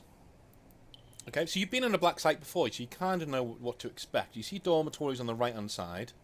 On the left-hand side, you can see anomaly storage on the left-hand side. Nothing bad ever happens in anomaly storage. I was going to check the records. Yeah, so Fulberto walks past you, Sangun, and strides in and just opens a filing cabinet. What are you looking for? I'm looking for records of what was stored. Okay, so there are lots of records on that. There a lot of these are things that were here and are not now, that were moved away. From what you can see, there is a subterranean complex of single one-way tunnels that go from black site to black site. As preparation for your final removal of stuff from here, there is only one tunnel open at the moment to another black site deeper into New Corinth. The rest have all been blown. So there's only one way in, one way out. You can also walk back the way you came, obviously. But yeah, so that's kept to make sure that if you want to send anything along on the conveyor belt, it can go underneath and then there's not going to be any sort of issue. As long as it's something that you can just send over and not like having it's not a person or something. So there are subterranean tunnels running from black site to black site underneath the city. You look for present day things. Yeah. And what you find is, so in room 1R, there is something called the slide. Okay, and you can see from the description, it is a slide that has no anomalous properties until you slide down it in a certain way, which is lying down on your front, in which case you do not appear on the other side of the slide. You just disappear, and no one knows where to. Interesting. In room 2R, there is a what's been termed a quote-unquote Wendigo Skull. Okay?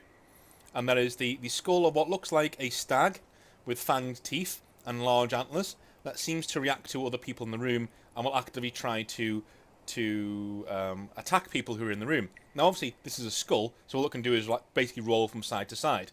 But if it does get close to you, it will try and nab at you with its antlers.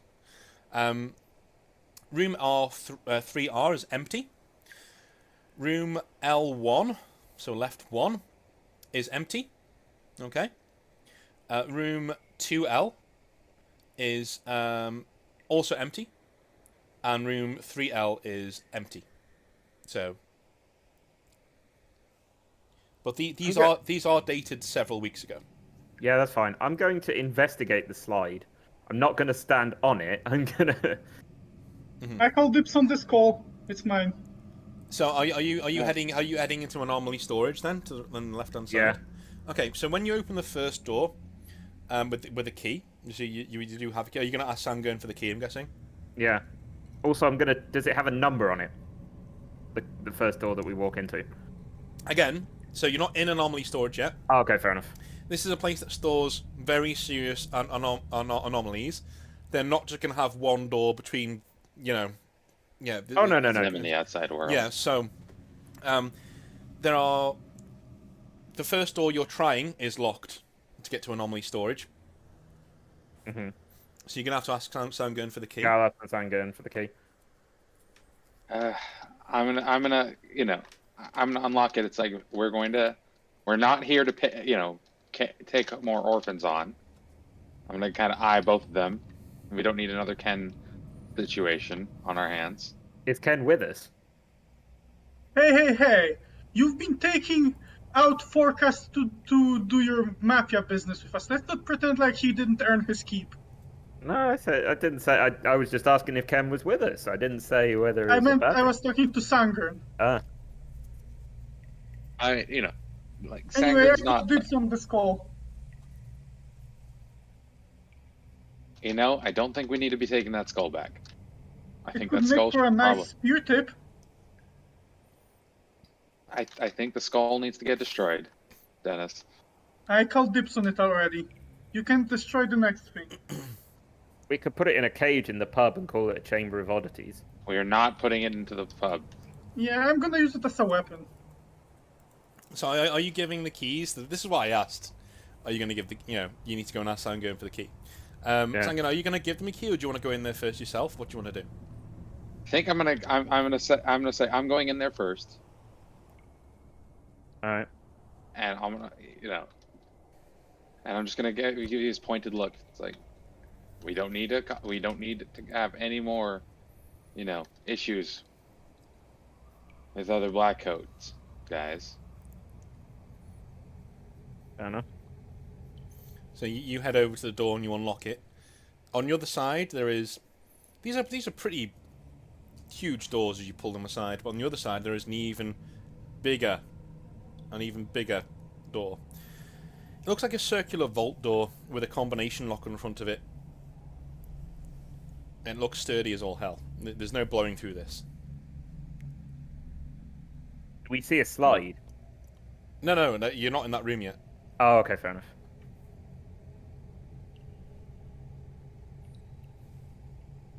Do you want me to unlock the safe? I gestured to Sangan. I'm gonna shrug. It's like, yeah, let's take a look. Okay. I will put in the combination. Yep, it's 16, 22, 31, 89, Yep. 96. Yep. As you do that, you can hear like the grinding of metal on metal as the very large pylons that are inside you, the like the solid steel tubes, clink back from the doorway, like all the way along, and the light goes from red to green. I'm going to try to hide as much behind the door as possible, so that if there is something that jumps out, Well, it's not moving yet. I think. Yeah. I'm going to pull it. I'm going to pull it out slightly to open to Sangun. I'm going to let Sangun through before I. So it screams as you pull back on its hinges and air escapes into it, and you pull it all the way back. And Sangun, you're not inside yet, but you can see there's nothing in there. It's just an empty space, and there are cells on the right and the left hand side of the rooms, on the room that you can see. Guess step in and take a look around. Mm-hmm. Yep, you step in. There are still rooms on the right and left hand side. So what do you want to do? Anyone else? Are you guys following Sangun now? Yeah. Awesome. So, what do you guys want to do? This seems almost a bit too easy. Does anyone else feel that? I mean, it is just a janitorial job. It is, but it seems like it's already been mostly done. Well, they did say it was going to be mostly done. Yeah, I know. I'm just going to raise that as a bit suspicious. It is a bit suspicious, but what can we do? We can try to snoop around a bit before proceeding. Yeah.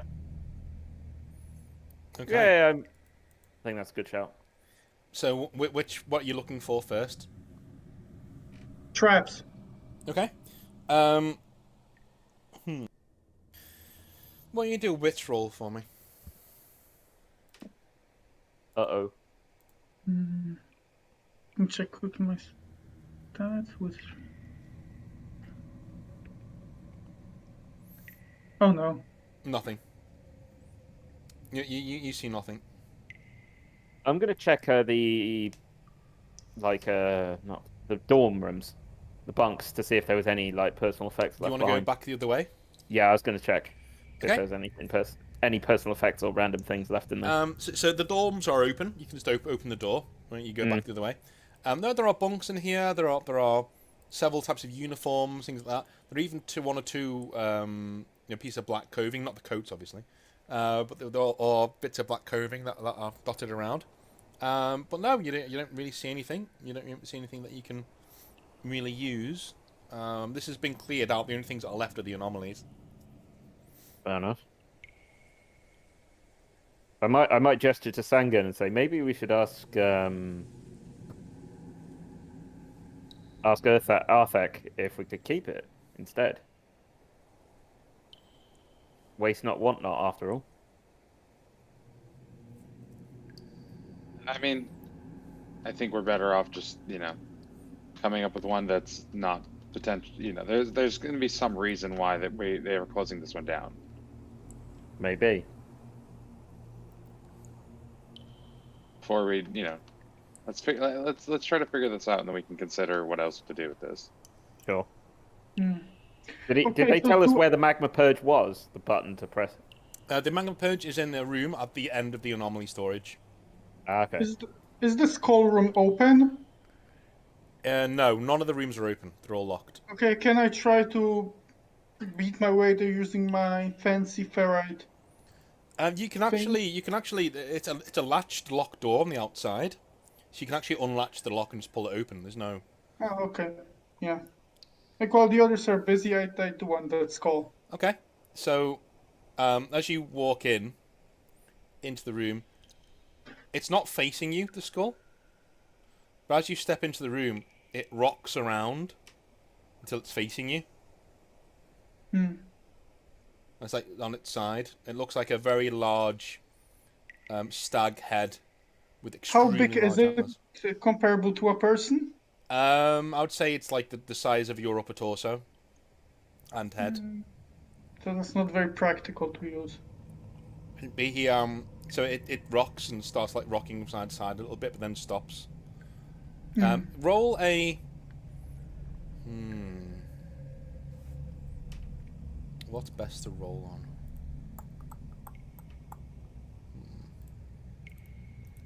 Bear with me a second. Wendigo's a proper nightmare fuel, though. Looking at pictures of them. You haven't seen Wendigos in this setting yet, mate. That's a small Wendigo. So, let me just look up my... Here we go. So, Wendigo rules... What? I'm going to need you to roll on presence, please.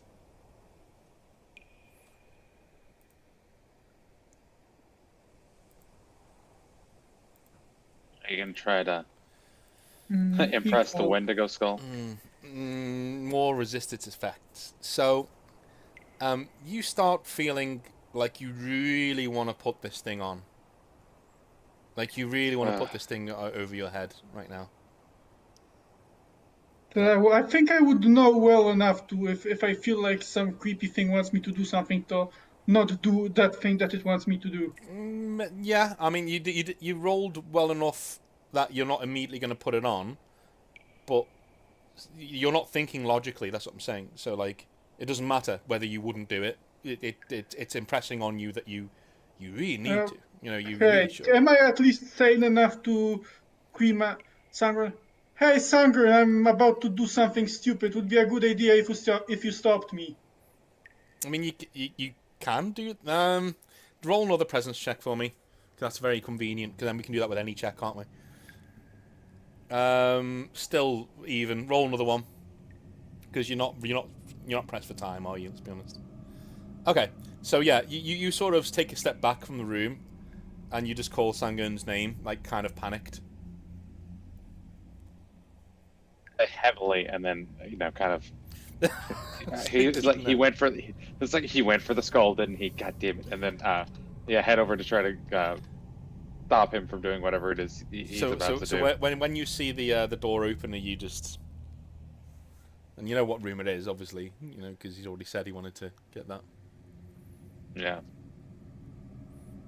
So yeah, I'm gonna head over and try to resolve the situation as best I can. Yeah. So he's standing right there, and he's like, well, what do you want to do? Like you just see he looks a bit scared, looks a bit tepid, and he's stepped back from the room. Yeah, I'm gonna close the door.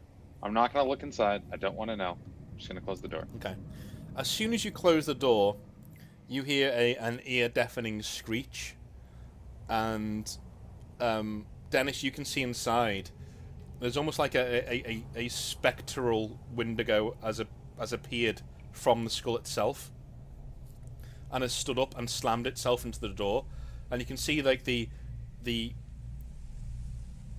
spiritual side of it is passed through the wall and the door, but the actual physical presence of the skull won't let it past. But it's trying to get at you guys. Sangun, since you're looking the wrong way because you just closed the door without looking,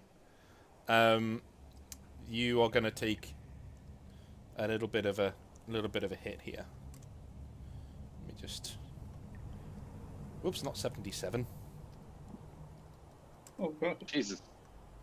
Alright, that's going to be 8 damage before armor. Armor negation 3. Right. Well, we're not wearing our black coats for this, so No. I'm in 6 armor. Mm-hmm. So you're now wearing 3 armor. Yeah. So you take So 5. I take 5 damage. Yeah, take 5. That was a hell of a whack to the back of the thing you just took. If you know anything about Wendigos, I'm assuming one or two of you will know something about them. Yeah. Yeah. That was like 1/10 of its actual damage capacity if it was a physical form. If it was in physical form. Ouch. Can I'm I going to just come back kind of- out and see what the ruckus is about. Yeah. What was that? I'm assuming I'm stepping away from this. Mm-hmm. Is it moving with us? Or is it just kind of stuck there and just barely It's stuck there. The physical presence of the skull won't let it past because it can't get that through the door. But everything else, it's with its arms, it's going straight through the wall. It's a spirit. It's going straight through. Yeah, but I can step away from it. Yeah. Right. Yeah. I'm I'm gonna back away from it. I'm gonna back away from it and be like, couldn't just leave it alone. I did fuck up, but in my defense, that's not what the description said it did. All right. Well, yeah, we can just stay away from this thing at this point, right? Mm-hmm. If you want to. Right. Do you want to lock the door? Well, that's definitely getting melted. Do you want to lock the door? Okay. I mean, we need to leave the door open so the lava can float in, though. No, but it'll melt through the door. Eventually, yeah. Ah, okay. All right. And it's like, can we leave well enough alone now? Like looking at Dennis as I'm like bleeding and like trying to like holding down like the spot where it hit me. One. All right. So, you guys are now standing in the room. The Wendigo skull goes back from the pane of glass, the reinforced glass that's on the cell door, and you can see the spirit evaporates and the skull drops to the floor again and just classes to the ground. Yeah, I'm going to say no. I'm out. Let's leave that behind. Yep, you still have a few anomalies to check out. You got to take inventory of what they're doing and what they're So Yeah. So what you guys want to do? You're standing in the room. You guys tell me what you want to do because I can't push you. and put on. Yeah, no, I was wanting to look for the slide. Okay, so that is in the next one across in room 1R. Yeah. Sure. So as you look into that room, it is a dark room. It has a very old, rusted, but smoothed inside slide. It is literally the same slide you would find on a kid's fairground. You know, you can only imagine, though, if people have gone missing from this, most of them are going to be children.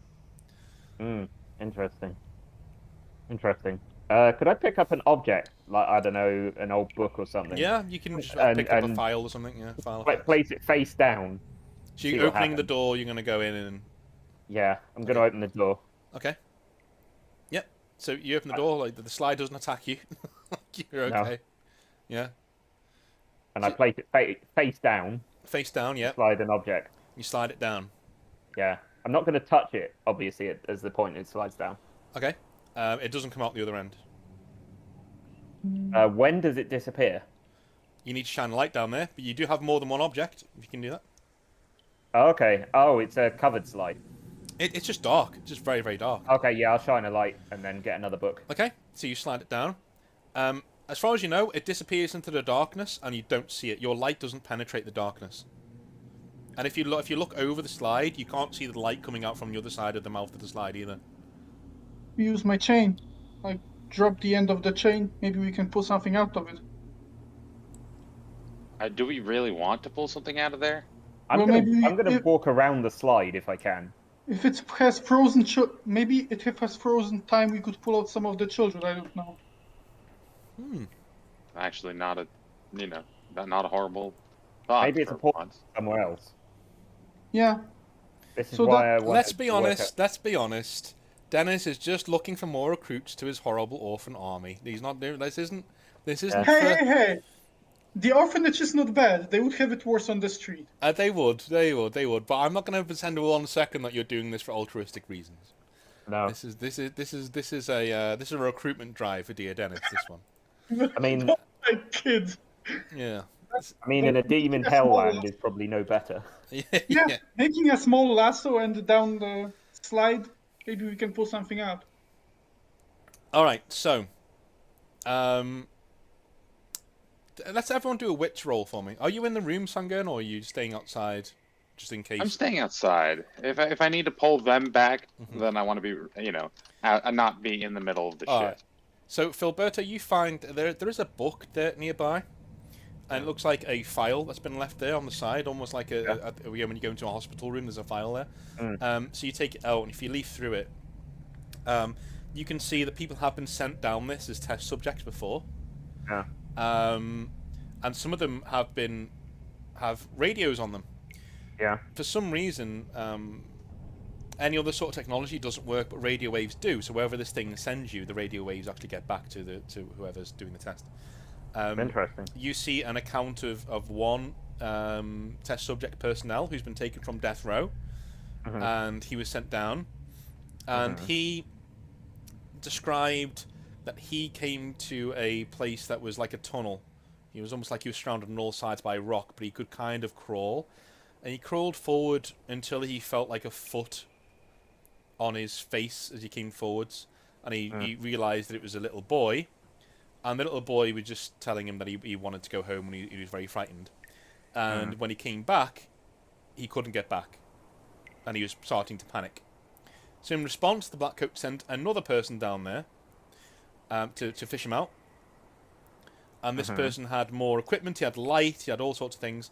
All those things failed when he got to the other side. And eventually he started to panic as well. And that's when they stopped the tests. And they just left him. Interesting. Yeah. Are there any radios still around?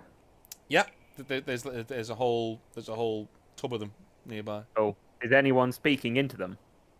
They're not on. Okay, I'm gonna turn one on. Okay. I'm not going to allow it to broadcast. I'm going to let it receive. Yeah. With a sense of receive only. So you on the other side, you can hear like static, and you can hear shallow breathing. Interesting. Do I hear how many people do I hear breathing? There's no real way to tell that over a crackly radio. It's impossible. Like, there's not even with vampire hearing could you get through that. You can just hear the vague noise of somebody breathing. I'm going to pick it up, and I am going to set it to broadcast and say, this is Filberto. Come in. And then you hear on the other end there's a voice and it just says, "Please get me out. I just want to go home. Where are you? I don't know." What do you think you're in? Can you see much? You just hear, "Please get me out. I want to go We'll home." get you out. We'll get you out. You just need to tell us where you are, and we can come get you. "Please get me out. I want to go home." Does he sound exactly the same Yeah. as he says that? Yeah. Precisely the same. Precisely the same, yeah. What's your No. name? You hear like it sort of goes quiet, says, "I just want to go home. Please." Where is home? Where's home for you? Where do you are. come from? Oh, where you are. I don't You know don't. about What's that. your name? I'm going to ask That again. sounds slightly suspect. I just want to go home. Does he sound like an adult or a kid? This sounds like an adult. Oh, okay, then Dennis doesn't care. Told you. Okay. Do you know why you were there? He says, "I was bad." You were bad. Who said you were bad? People who didn't want me at home anymore. But I just want to go home. What's your name? I'm going to ask again. James. James, do you have a family outside? No.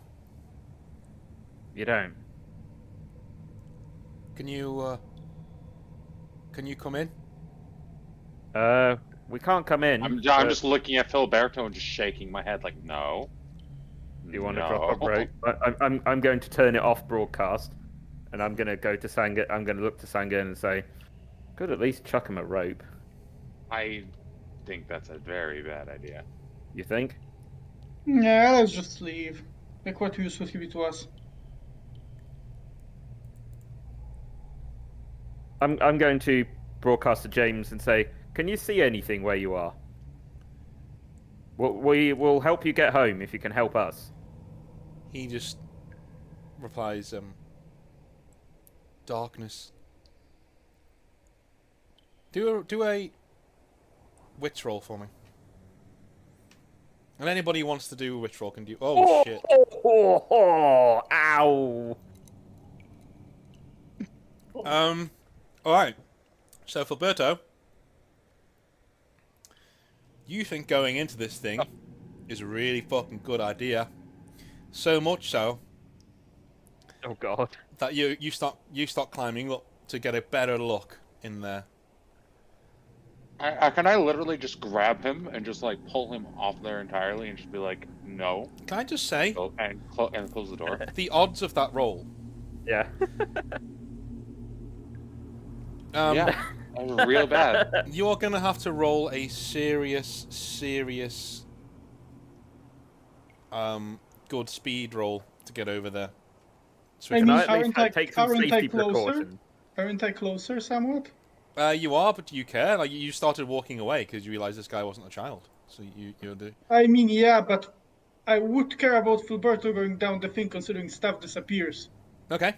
So both of you roll swiftness, please. But it's gonna have to be a bloody good roll because that one was so bad. I have low swift. Oh god, I have. I'm talking. zero. I'm gonna need the same amount of 6s or 5s there are 1s there. Maybe beat it as well to really get it. That's 1. What do you roll when you have 0? 1. Okay, well, looks like I'm dead. Okay, so I wouldn't kill you on a single dice roll. That would be unfair. Or maybe I would. I don't know. Depends how this goes. So, as you get in, you can hear the thing. Despite you not putting it on receive or broadcast, you can hear the crackle again, and the person go, "That's it. Just come on in. Just slide in." Can I be a little bit concerned about that? We can go in together. Nope. Slide. Can we hear this? Yes, but Filberto, I want you to roll the dice. A single one. Do a witch check, but a single one, you're going down the slide, my friend.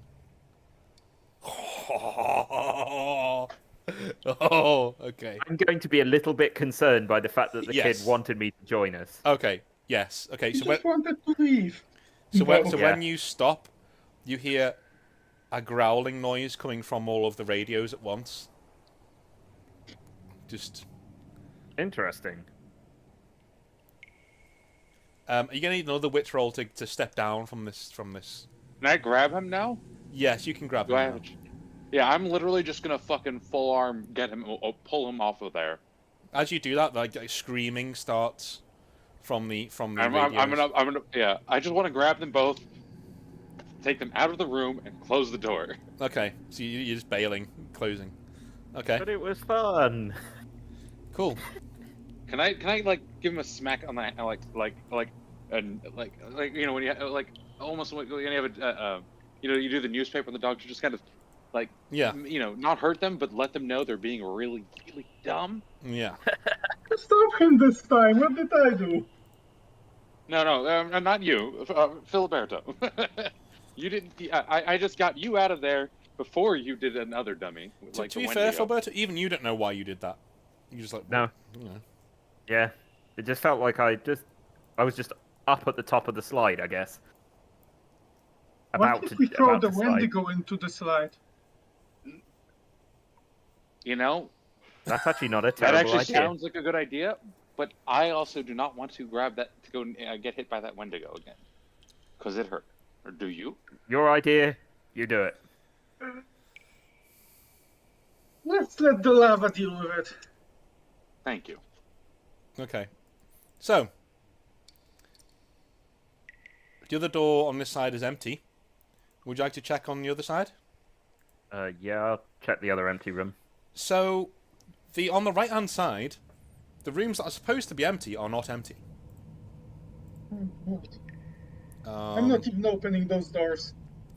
So, in the third room on the left is empty. The third room on the right is empty. The second room on the left has a chair, a table, and a luxurious, lovely purple velvet cushioned chair. I'm gonna immediately grab Filiberto and just say no. You're not sitting in the chair. Can we burn it then?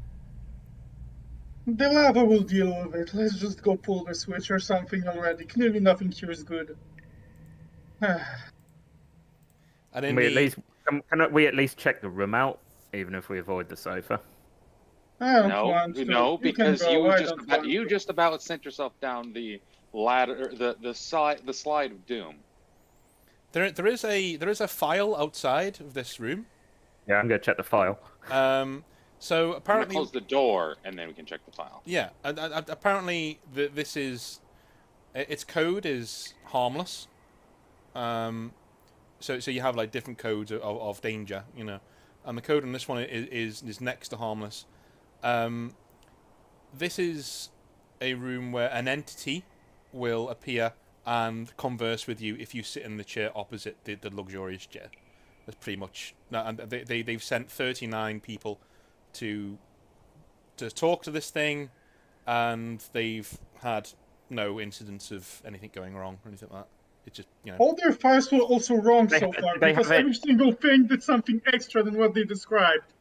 Yeah, did the entity say anything in the reports?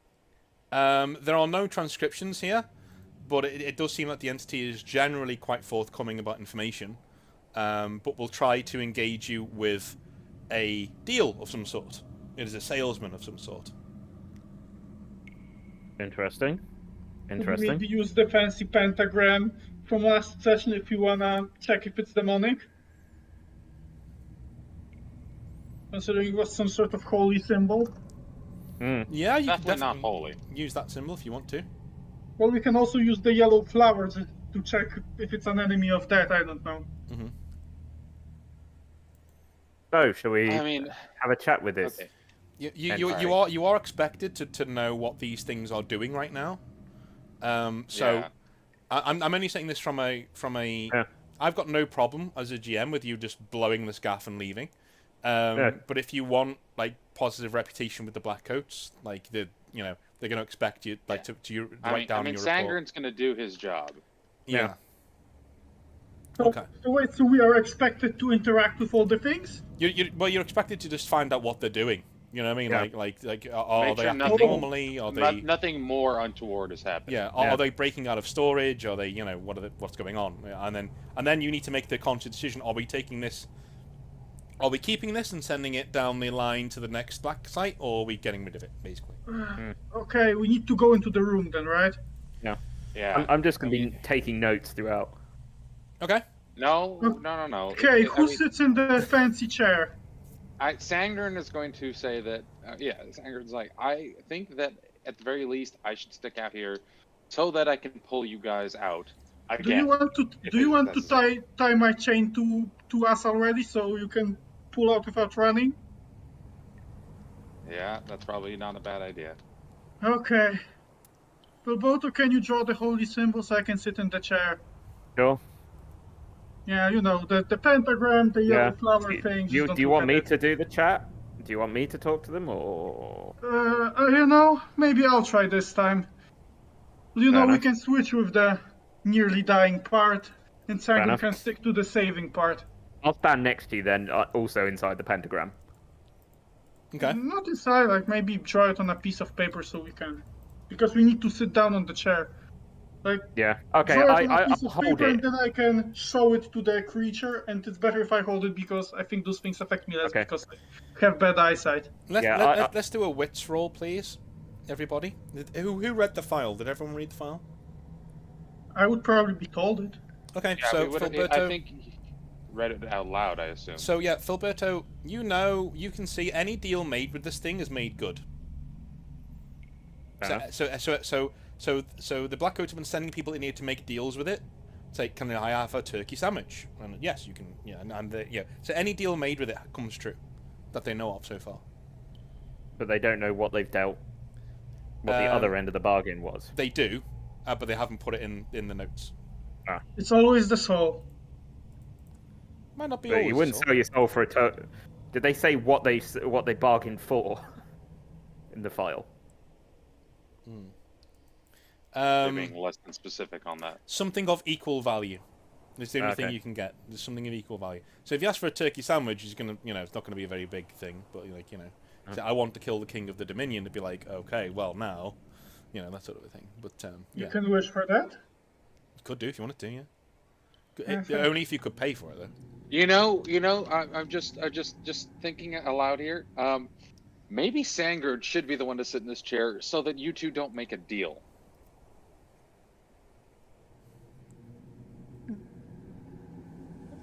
Make a deal. Just a thought. You know what? Okay, you can sit in the chair. Whatever.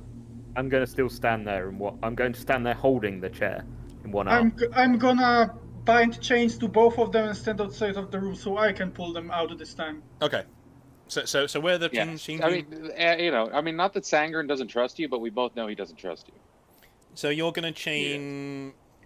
You're gonna put chains around both Sangren and Filberto. Around the torso so I can pull them out when Okay, need so be. you can pull them towards the door. That's fine. Cool. So who's gonna sit in the chair? I guess Sangren is. Yeah. All right. As soon as you sit in the chair, almost like a game show, like lights appear from behind your other chair, and flames appear from behind your other chair, and the chair turns around to face away from you, and then turns back. And when it turns back, there is a man in an immaculate red three-piece suit, and he steeples his fingers and rests his elbows on the desks and says, "Hello. What can I do for you?" Oh, we're here cleaning this place up. We're trying to decide whether or not anything here is coming out, or before it's destroyed. He just nods and says, "Oh, I assure you I am." How can you be so sure? Well, you guys can't hear him, right? Or can You guys, all right. So Filberto and Dennis, you guys are literally seeing nothing. You're seeing Sango talk to nobody right now. The chair hasn't even moved. Interesting. I'm going to look at Sangan a bit weirded out. Hey, if he wants us to save the chair, he should pay something for the deal. Again, you've not heard what he was saying. Hey, you guys haven't heard any of this. It's just you can hear Sangun's half of the conversation. Yeah. So try and tune me out and listen to Sangun.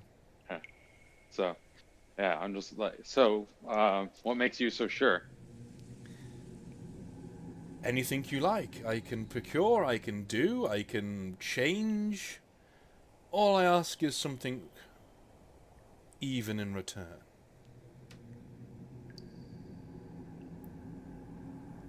And what will you do for me taking this chair out of here before we destroy this place?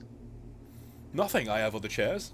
And he smiles, like very nicely, like a second-hand car dealership salesman.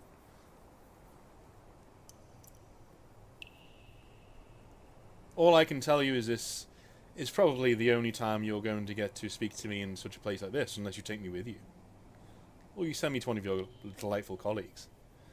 I do so love making deals. That's the part that concerns me. I only make the deals, my friend. It is up to you what kind of deal we make.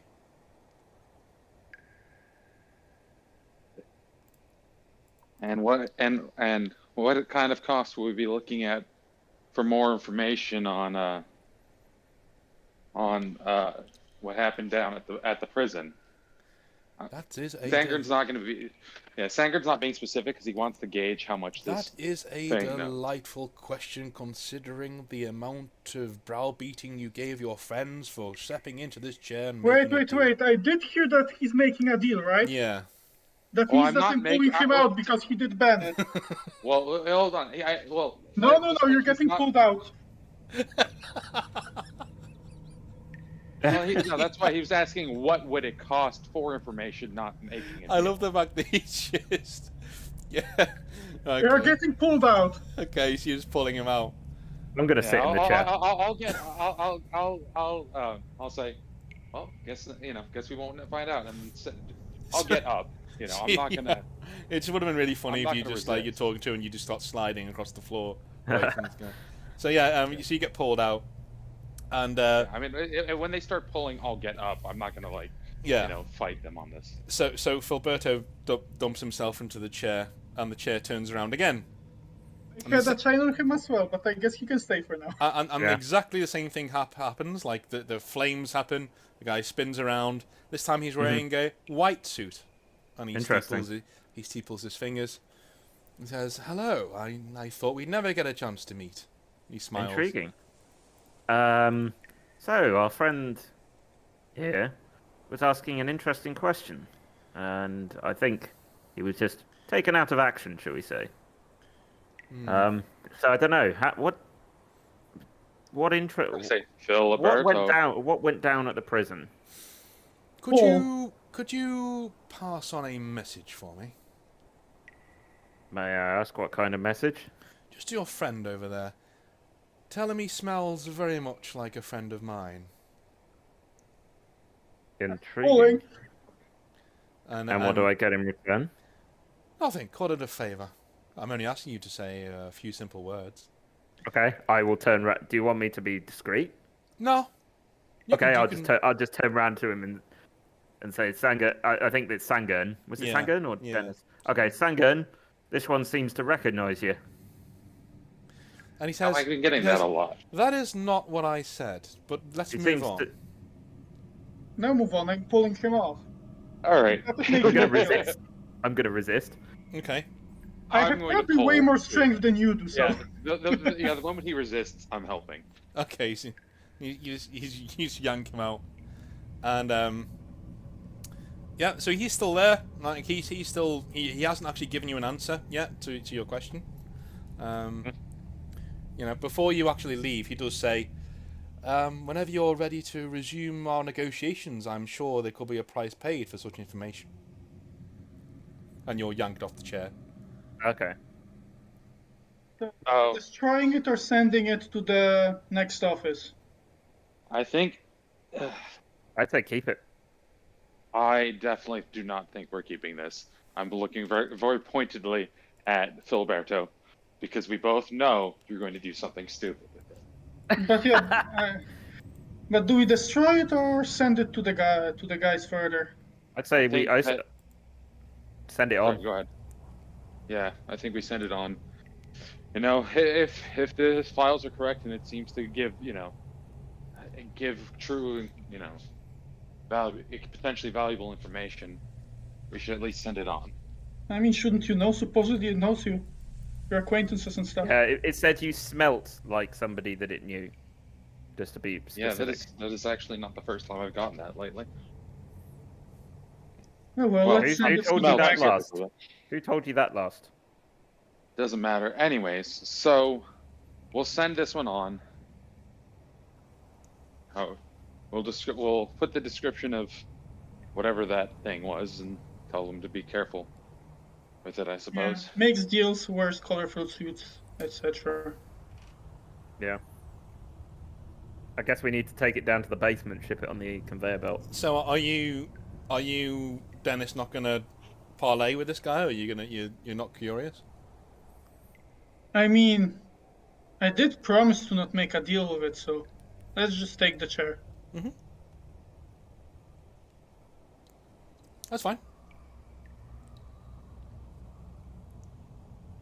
It doesn't offer any resistance if you pick it up. It's fine. It's just a piece of furniture. What if we throw it down the slide? No. Let's not mix up any more nonsense with this. I don't want that the whatever's in the other side of that slide to Maybe. have a chance to ask any questions from the weird Yeah. demon in the chair. Wait, something for getting out. Okay. Yeah. So you guys know that the room at the back of this part of the facility, it is actually where you go and initiate the magma purge, but it's also where the trolley system is to send things along the tube line to the next black site. Yeah. When we do the magma purge, is it just going to purge this basement? Yeah. Yeah. Like Will we be the able normal. to get out in time? Yeah. It's like Cool. it's like a 10-minute, 10-minute countdown. Yeah, because I figure we're still gonna tidy up upstairs and, probably take what we can out of the armory and such if there's anything left. No. As far as you guys are concerned, the last things that are here are these Okay. anomalies. That's it.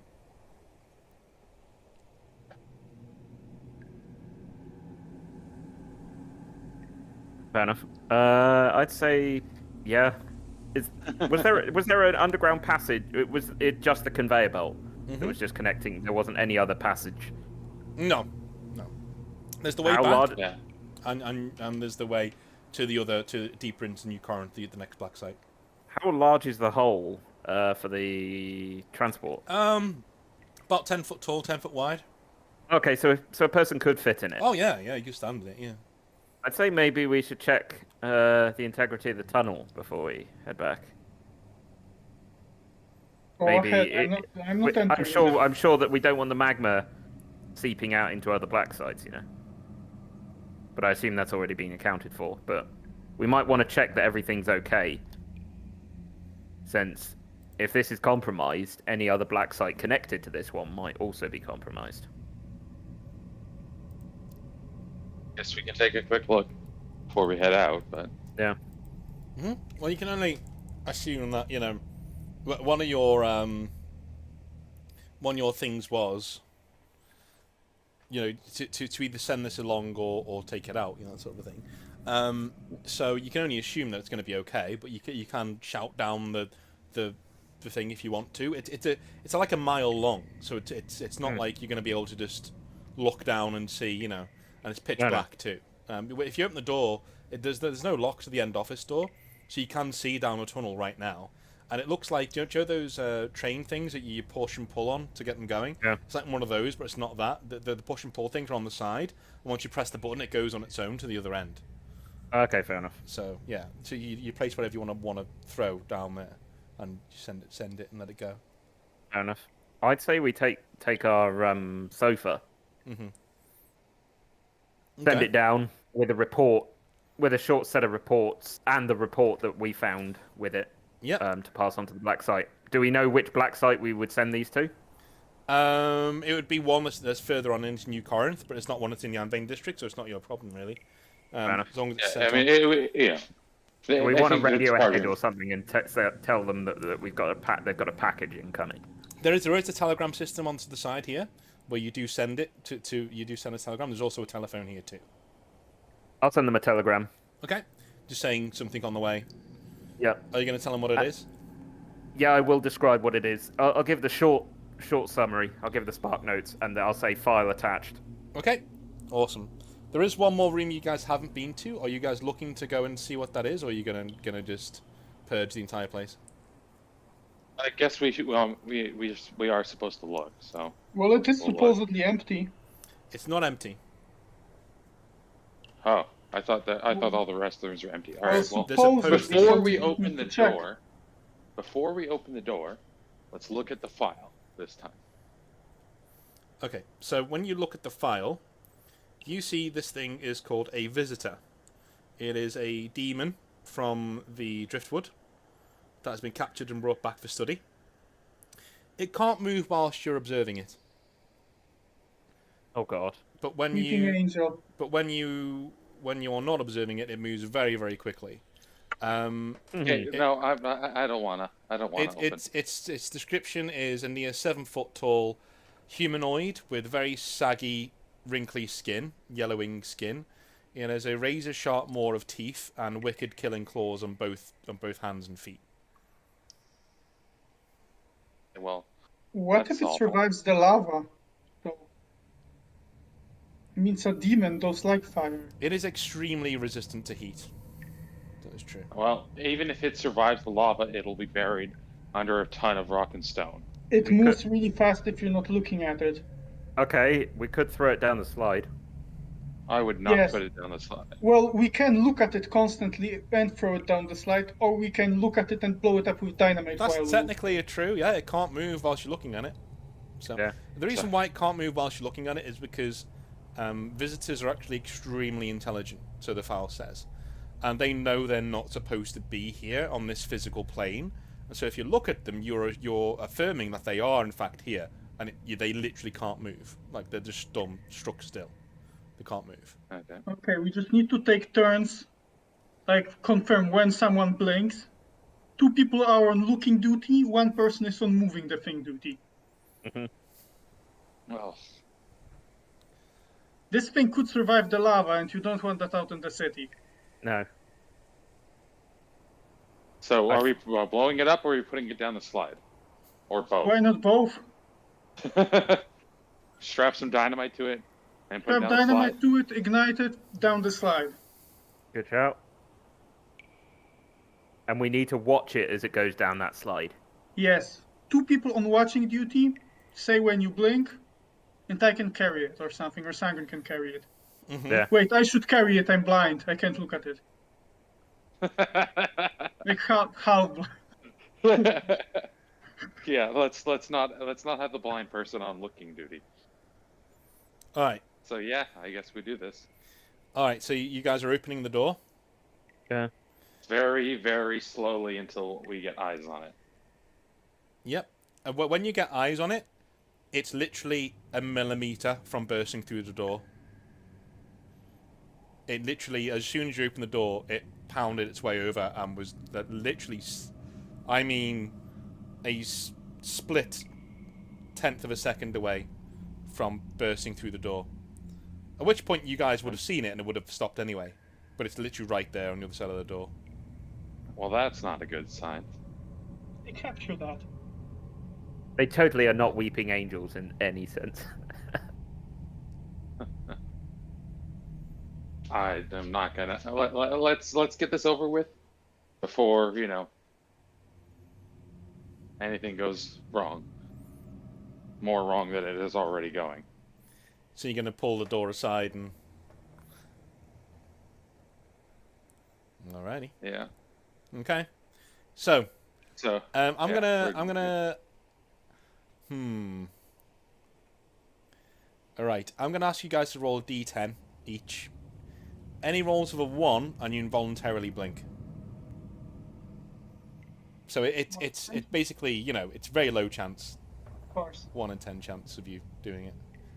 Yeah, that's fine. So for the first time you guys pull this thing. So its skin looks, it feels awful.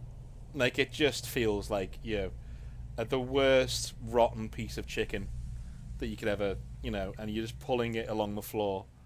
Do another roll, please. Bear in mind you are holding this thing, so any involuntary blinks will be summarily judged. I mean, all 3 of us would need to blink, right? Yes, but I'm. Okay. Okay, only me. Okay, see you Blind blink, man. but everyone else is looking at... So everyone else needs to roll a witch check for me, please. I need to know where you're looking. Higher the better. If you're not looking at this thing... Duty. Is my demon blood gonna be counted as it doesn't matter, because Filberto saved the day. Okay. So Filberto's still looking at it. Everyone else was looking away, and Filberto's still looking at it. Aren't we supposed to be looking at it, though? Well, yeah. But if there's another sound somewhere else, you're going to turn around and, oh, what the fuck was that? To make sure that... There is a Wendigo thing in another cell down the hallway. Probably we just ignore it at this point. We know. You can do. I mean, you never know. I've been known to do nastier things. So everyone roll another d10 for me, please. There's another 2 after this, so you're nearly there. Another 2? Yeah, you're nearly there. Yeah, you're fine. One more, and then one more after that. Lovely. You're in the room now. Oh. Okay, we got another 1. And that's it. Okay, cool. Sangun and Dennis, need you to roll a witch check for me, please. Uh-oh. Higher the better. I mean, would my wits? Would I get the full stats on my wits? Yep. Okay.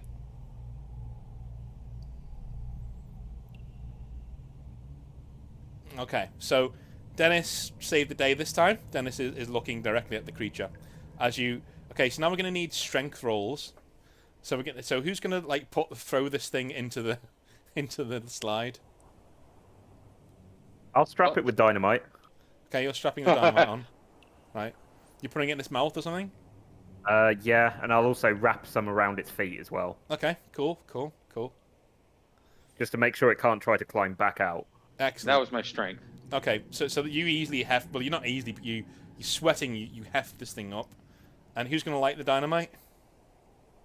I can, since I was the one. Roberto best. We're busy with stuff. And I'm going to stare at it while stare at its leg or something, because that will be We all enough. stare at it. And we all stare at it. That's fine, you get enough successes. So you light it, and who's going to slide it down the slide? I'm just going to fucking push that shit right down. Yeah. Okay. And I watch that it doesn't fall to the side of the slide, because shit like that, no. And that it's face down. Yeah. Face first. I'm glad you said that, because I was about to be like, you just push this thing down, it comes out the other side, and all the dynamite goes off, and I'm severely pissed off. So and that's the end of the game. yeah. So you guys slide this thing down, and you hear a horrid screech as soon as it goes into the darkness, you can't see it anymore. So it's put out its claws to try and stop itself. And then I look at the claws. You can't see it. It's in darkness. Okay. You just hear you hear the claws. Yeah, you can hear. Oh, it. I see. I'm going to roll 10d6, because it's a strength check, by the way, which should show you how fucking strong this thing is. Oh, nope. Unfortunately, it loses its purchase, slides down, and you don't hear the explosion. Cool. Is there So anything the else you radio's want doing on the- anything? We should turn on the radio. Yeah. I never turn them off, so Oh yeah, you didn't turn it off. So on the other side of the radio, you don't hear anything because obviously whatever's down there can see the visitor coming in. You hear a Isn't it very pitch black? loud cacophonic noise, explosion coming from the radios. and then after a while, you hear, "I want to go home." Yes, so we know who won. well, Well, we gave them a present. Let's nuke that shit and get out. Yeah, Cool. are we I'm sure just though? gonna, I'm just gonna turn us all around, usher us out the room, and then close the door. I am going to take a note of that demon though. Mm-hmm. I'm going to pick up that file. Yeah, the visitor. I'm going to. Yeah, well, I figure we're sending all the files down. Yeah. Yeah. The question is, do we know that the Wendigo Skull will be destroyed? Because you mentioned something about Wendigos being worse than this thing. They are, but Wendigos are also wintry creatures. So I'm guessing, yeah, the larva will either encase the. Unlike the visitor, the skull can't move very far on its own accord. Yeah, Okay, let's go home then. Go home. Yeah. Nope. Yeah. Can we shove the desk on the conveyor while we're at it? Yeah. All that's already on there. You guys sorted Cool. out last time. So you sent forward the telegram. You get a telegram back saying Black Site Alpha acknowledged. Cool. So they know it's on its way. You're gonna press the button and see it go. Yeah, I'll press the button. All right. So the desk and the two chairs, off they go, down the rolling side. To initiate the purge, there's literally a red button on the desk that's been set up for you on purpose by the other Blackcoats, I'm guessing. Shall we blow this joint? Yep. All right. I'll offer to Sangan. I'll nod and press the button, Okay. and then we can start heading out. So you guys hear the alarm go off, and it's like literally just a ringing, like an industrial ringing. As you guys head to the exit, you can see the Wendigo Skull is like diving around the room, in its cell, trying to get out. I wave at it as we go. Yeah. I'll flip it the bird. And you guys head back onto the street level, and I'm guessing you're going to close it all up behind you. You're going to like press the button to close it all up behind you. All right, that is a job well done. Nice. That went extremely well, I think. Yeah. And you only nearly died. Oh, we only nearly died twice. Yeah. Yeah. I wanted to see if I could put you guys in a room with technically inanimate objects, and if you would kill yourselves. Find a way And to the kill answer yourself. is almost. The answer is Yeah. almost, yes. I nearly went down a death slide. Would have been eaten alive. 5 ones in a row is. Yeah. What happened with the Wendigo, to be honest, if I did put on the skull? Yeah. But we'll leave it there for now. That was really, really good. So we found out a lot more about the political situation that's going on, all the players. I've been keeping that from you for a little while, but I thought it was time to just peel that back and show you what's going on. And we did a bit of work with the Blackcoats, so your reputation with them is now climbing. So that's now 4 jobs you've been on for them that have gone quite well. So your reputation as Blackcoat is growing, and that's it. More. Cool. And more backstory for Sangern. More backstory for Zangoon. Oh yeah. I think when we're thinking about like when he was saying that you smell like someone I know. It's more like remember who is saying that rather than or who might be saying that as things go. But anyway, that's it. I'll let you guys go. Cool. All right. Cool. Have a good one. Later, Simps. See you later. Yeah. I gotta get going anyways. I'm gonna be late for physical therapy. All right. See you later. Okay, Later. bye. Bye. Night, guys. Night. So there you go. That was session 6. Deal with the devil. I literally thought that I was going to get one of them to make a deal with the devil there. I literally thought that we would. Unfortunately, we didn't, but that's fine. I really wanted to see what they would do, and I wanted to give them not quite a combat-heavy session. We've already done that the past couple of weeks, so I wanted to have a session where we just calmed things down a bit and did a bit of horror, a bit of weird horror, to see what they would do. I think that went really well. I think that was really, really funny. I did not expect them to kill themselves or nearly kill themselves quite as well as they did. But yeah, next time we'll be doing session 7. Things are really, really heating up. Things are going really, really, really well too. So I will see you then. Hopefully it'll be this Saturday. I think it will be. I think we're all free. So I'll see you then. See you there.